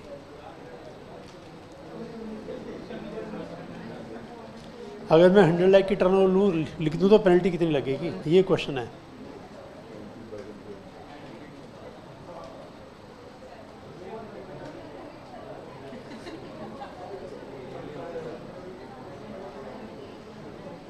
सब कुछ तो लिखा हुआ है यहाँ। अगर 100 लाख की टर्न ले 0.5 25,000, 19,200 कितना लगेगा? 19,200, ठीक है। इसके ऊपर GSTR 1 का भी लिखा हुआ, 3B का लिखा, लाइए वो रीड कर लें। इसके ऊपर देखो question 16 page 88, explain penalty for late filing, levy of late fee, section 47 में detail. Penalty for delay in filing GSTR 1, अगर नील है तो 10 रुपये पर डे, वरना 25 रुपये पर डे। 10 रुपये पर डे मैक्सिमम 250, 25 रुपये पर डे मैक्सिमम 1,000। अगर टर्नओवर 1.5 करोड़ से ज़्यादा 5 करोड़ तक है तो 2,500, इससे ज़्यादा तो 5,000। रीड कर लीजिएगा एक बार।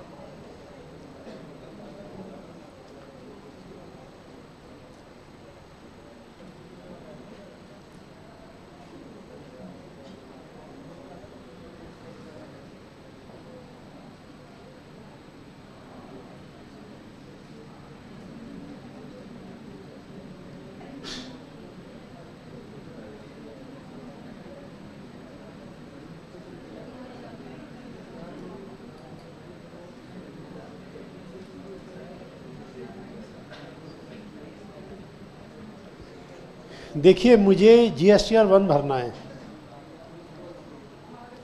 जुलाई 22, ऑप्ट किया है मंथली, तो कब तक भरना है? जुलाई 22 मंथली ऑप्ट किया, कब तक भरना है? GSTR 1 11, लेकिन मैंने जुलाई के महीने में कुछ बेचा ही नहीं, नील है, नील भी भरना पड़ेगा। तो मैंने भर दिया 31 अगस्त 22 को। पेनल्टी बताओ।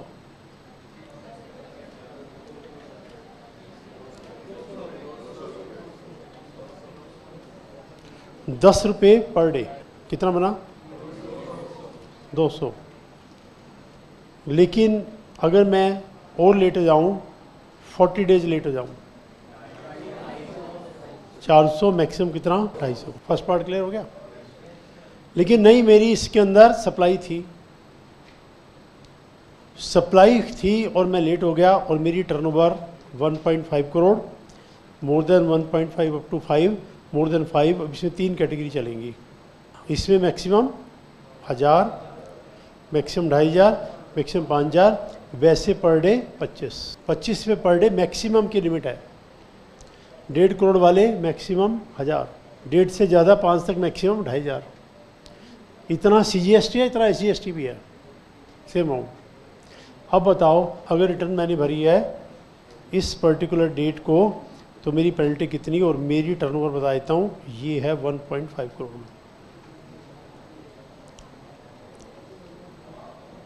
बताइए पेनल्टी 31 अगस्त को भरी है GST 1 और सप्लाई थी, टर्नओवर मेरी 1.5 करोड़ तक है, आपको पेनल्टी बतानी है कितनी है। तो ये बन जाएगी 25 इंटू 20 500, यस 1000 तक हो सकती है, 500 ठीक है। I have delayed it by 50 days, 50 दिन का डिले है।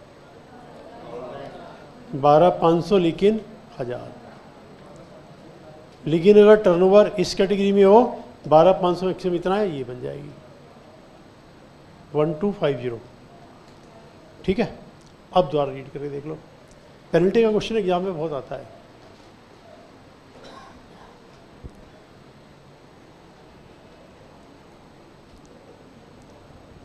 GSTR 3B की सेम पेनल्टी होती है, जो 1 किया वो 3B किया, कॉपी किया हुआ पढ़ दो। 1 और 3B सेम है।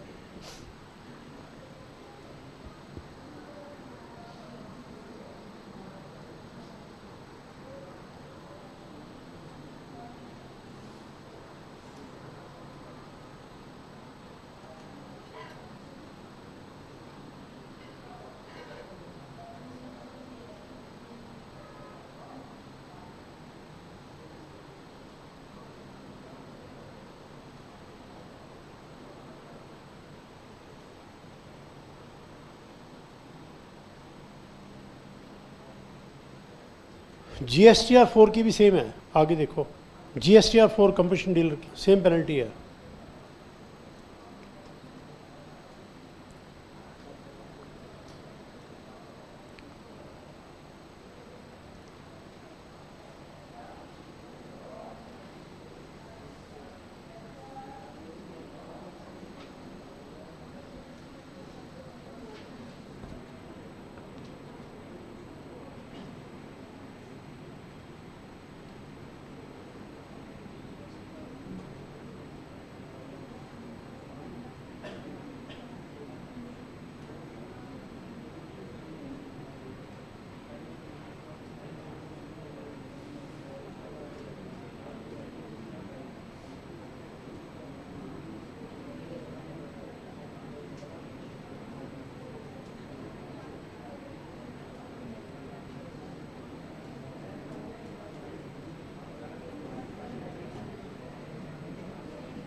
देखो मैं कह रहा हूँ GSTR 4 भी सेम है, पर शायद आपको लग रहा हो सेम नहीं है। सेम है, 25 रुपये पर डे, 1 और 3B, मैक्सिमम कभी 1000, कभी इतना, कभी इतना। GSTR 4 25 रुपये, 1000, ये दो पार्ट नहीं है। GSTR 4 में दो पार्ट नहीं है, फिर भी मैं कह रहा हूँ सेम, क्योंकि कंपोजिशन वाले का 1.5 करोड़ से ज़्यादा का टर्नओवर हो ही नहीं सकता। 1.5 करोड़ से ज़्यादा टर्नओवर होते ही वो नॉर्मल स्कीम में आ जाएगा, इसलिए इसके ये दो पार्ट हो ही नहीं सकते। ये 1.5 करोड़ से 5 करोड़ है और ये 5 करोड़ से ज़्यादा है। कंपोजिशन वाले का टर्नओवर कभी 1.5 करोड़ से ज़्यादा हो ही नहीं सकता, तो इस सेंस में ये सेम है। उन्होंने सेम बनाई है, ये दो पार्ट गायब हो गए, क्योंकि भाई कंपोजिशन वाले की टर्नओवर तो 1.5 करोड़ से ज़्यादा होती नहीं है, इसलिए सेम पार्ट है। और ये दो कंपोजिशन डीलर के हो ही नहीं सकते, उसके टर्नओवर कभी 1.5 करोड़ से ज़्यादा हो ही नहीं सकती। इसलिए GSTR 1 और 3B और 4 आप समझो सेम है, डिफरेंट किसका है, एनुअल वाले का। अब दोबारा रीड करके देख लो।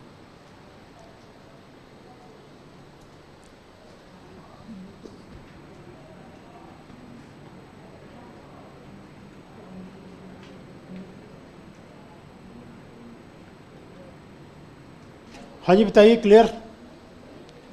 अब एक क्वेश्चन रहेगा, वो भी देख लो। पेज नंबर 87 पर क्वेश्चन 14 बीच में रह गया।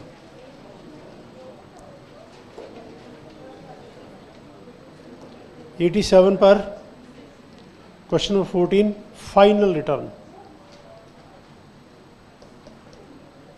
Every step of the registration has been cancelled shall furnish final return form GSTR 10 within 3 months from the date of cancellation of order of cancellation whichever is later।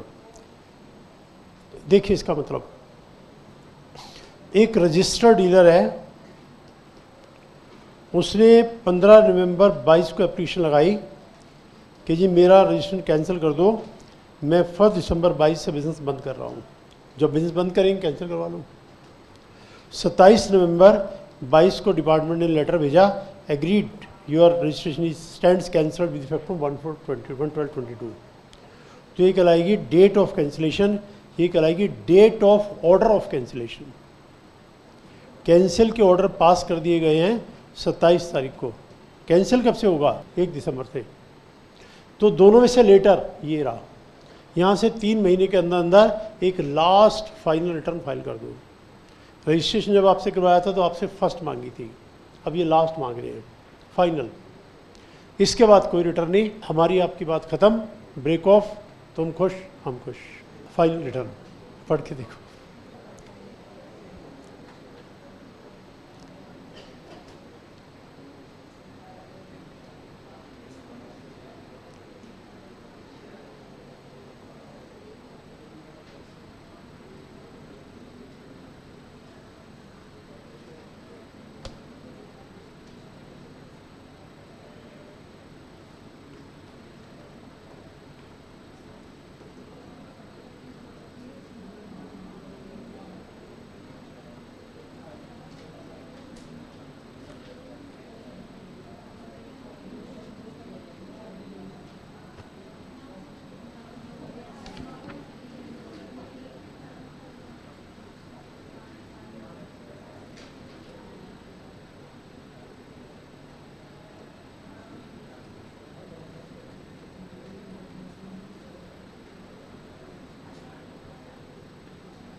कौन से form में जाएगी final? GSTR 10। कौन से section में आएगी final? 45। ये last return है। जब रजिस्ट्रेशन होगा फर्स्ट रिटर्न है।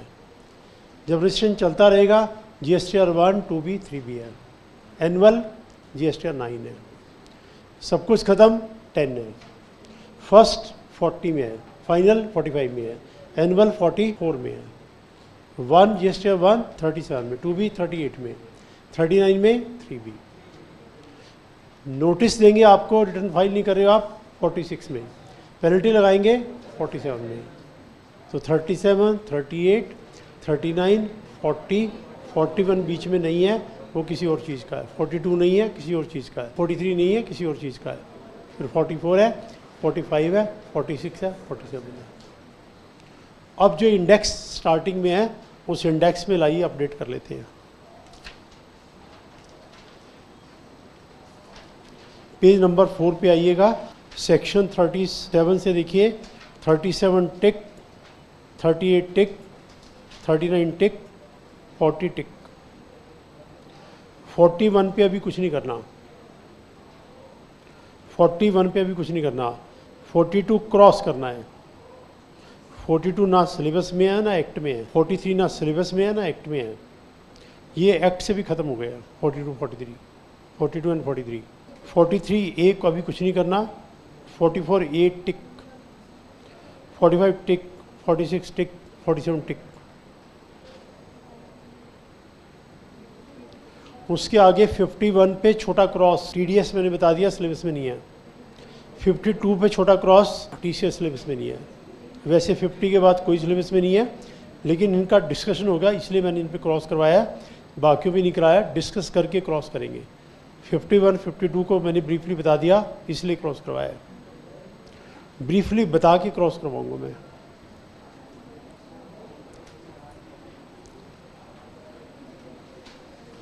अब ये फाइनल रिटर्न मैंने फाइल नहीं की, टाइम से, 3 महीने का टाइम है, तो इसकी पेनल्टी भी देख लो। पेज 88 पे आइए, फाइनल रिटर्न की पेनल्टी।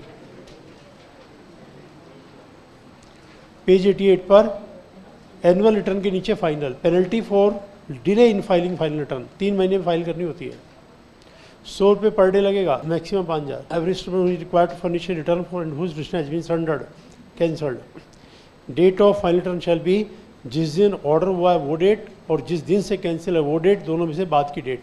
वहाँ से 3 महीने, उससे लेट हुए 100 रुपये पर डे, मैक्सिमम 5000। 5000 100 रुपये पर डे CGST, 5000 100 रुपये per day SGST UTGST। Read कर लीजिएगा, ये डिले वाला पार्ट काफ़ी आता है एग्जाम में।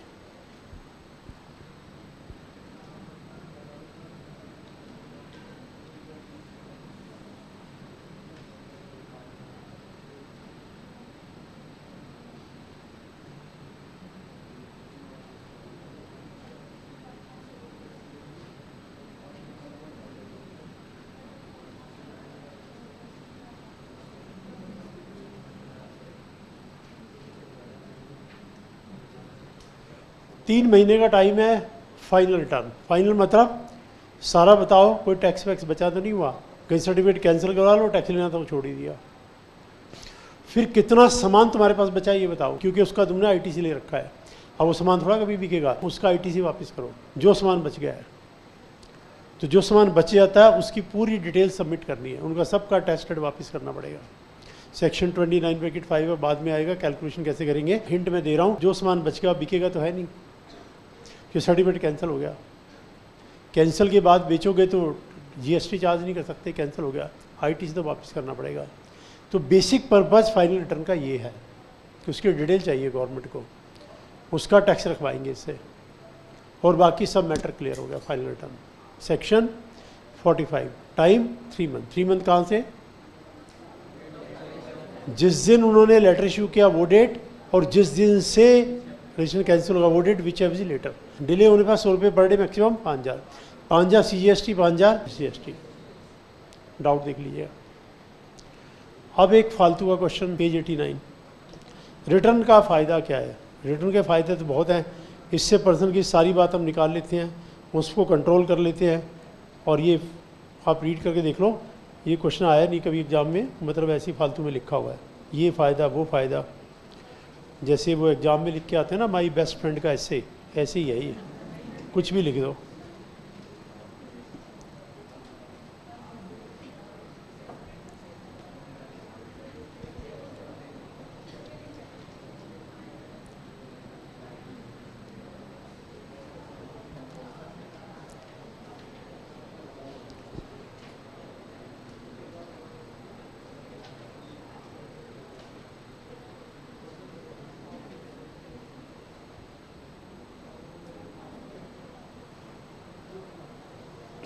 मतलब जनरल वे में बताना है, ये अच्छा है वो अच्छा है, मतलब जनरल कंट्रोलिंग है, ठीक है। इसमें आप जो मर्जी लिखते जाओ, रिटर्न से कंट्रोल कर सकते हैं, रिटर्न से इन्फॉर्मेशन आती है, रिटर्न से चेकिंग कर सकते हैं, रिटर्न से पता लग जाता है वगैरह वगैरह, ठीक है। माई बेस्ट फ्रेंड का ऐसे तो पॉपुलर है, सबको पता है कैसे लिखते हैं। My best friend can not do any calculation without calculator, and if calculator is given even then he can not do calculation, and if at all he does the calculator that is found to be wrong calculator. पता ऐसे कुछ भी लिख सकते हो, इसकी बात नहीं मैं कर रहा, कहीं आप इसी तरह लिख रहे हो। मैं तो अपने बेस्ट फ्रेंड की बात कर रहा हूँ, मेरा बेस्ट फ्रेंड ऐसे ही है। Question number 18। अब ये 18 में बताया NRTP को कौन सी रिटर्न भरनी है। हमने कहा था ना एनुअल नहीं भरनी, GST और 1 नहीं भरनी, तो ये ऐसे लिखा हुआ, इनको कौन सी भरनी है वो हमारे सिलेबस में नहीं है। फिर मैंने आपको OIDR का बताया था, उसका लिखा हुआ है, उसको एनुअल नहीं भरनी, GST और 1, 3 भी नहीं भरनी। फिर कौन सी भरनी है, कोई और लिखी हुई है ये वाली। ऐसे ISD का बताया था, उसको कौन सी भरनी है। फिर TDS वाले को फिर कौन सी भरनी है, TCS वाले को कौन सी भरनी है। और सभी क्वेश्चन के ब्रैकेट में लिखा हुआ note covered in syllabus, note covered in syllabus, note covered in syllabus. तो ये आप आराम से घर पे फुर्सत में रीड कर लेना। With this we finish this chapter of filing return. अभी आपको सारा याद करना है और एग्जाम के क्वेश्चन सारे सॉल्व कर लेना है, और एग्जाम के सारे क्वेश्चन सॉल्व हो जाएंगे, कहीं कोई प्रॉब्लम नहीं आएगी। ये आप सारा याद कर लेना, इतना पार्ट याद करना बहुत जरूरी है। Okay, thank you.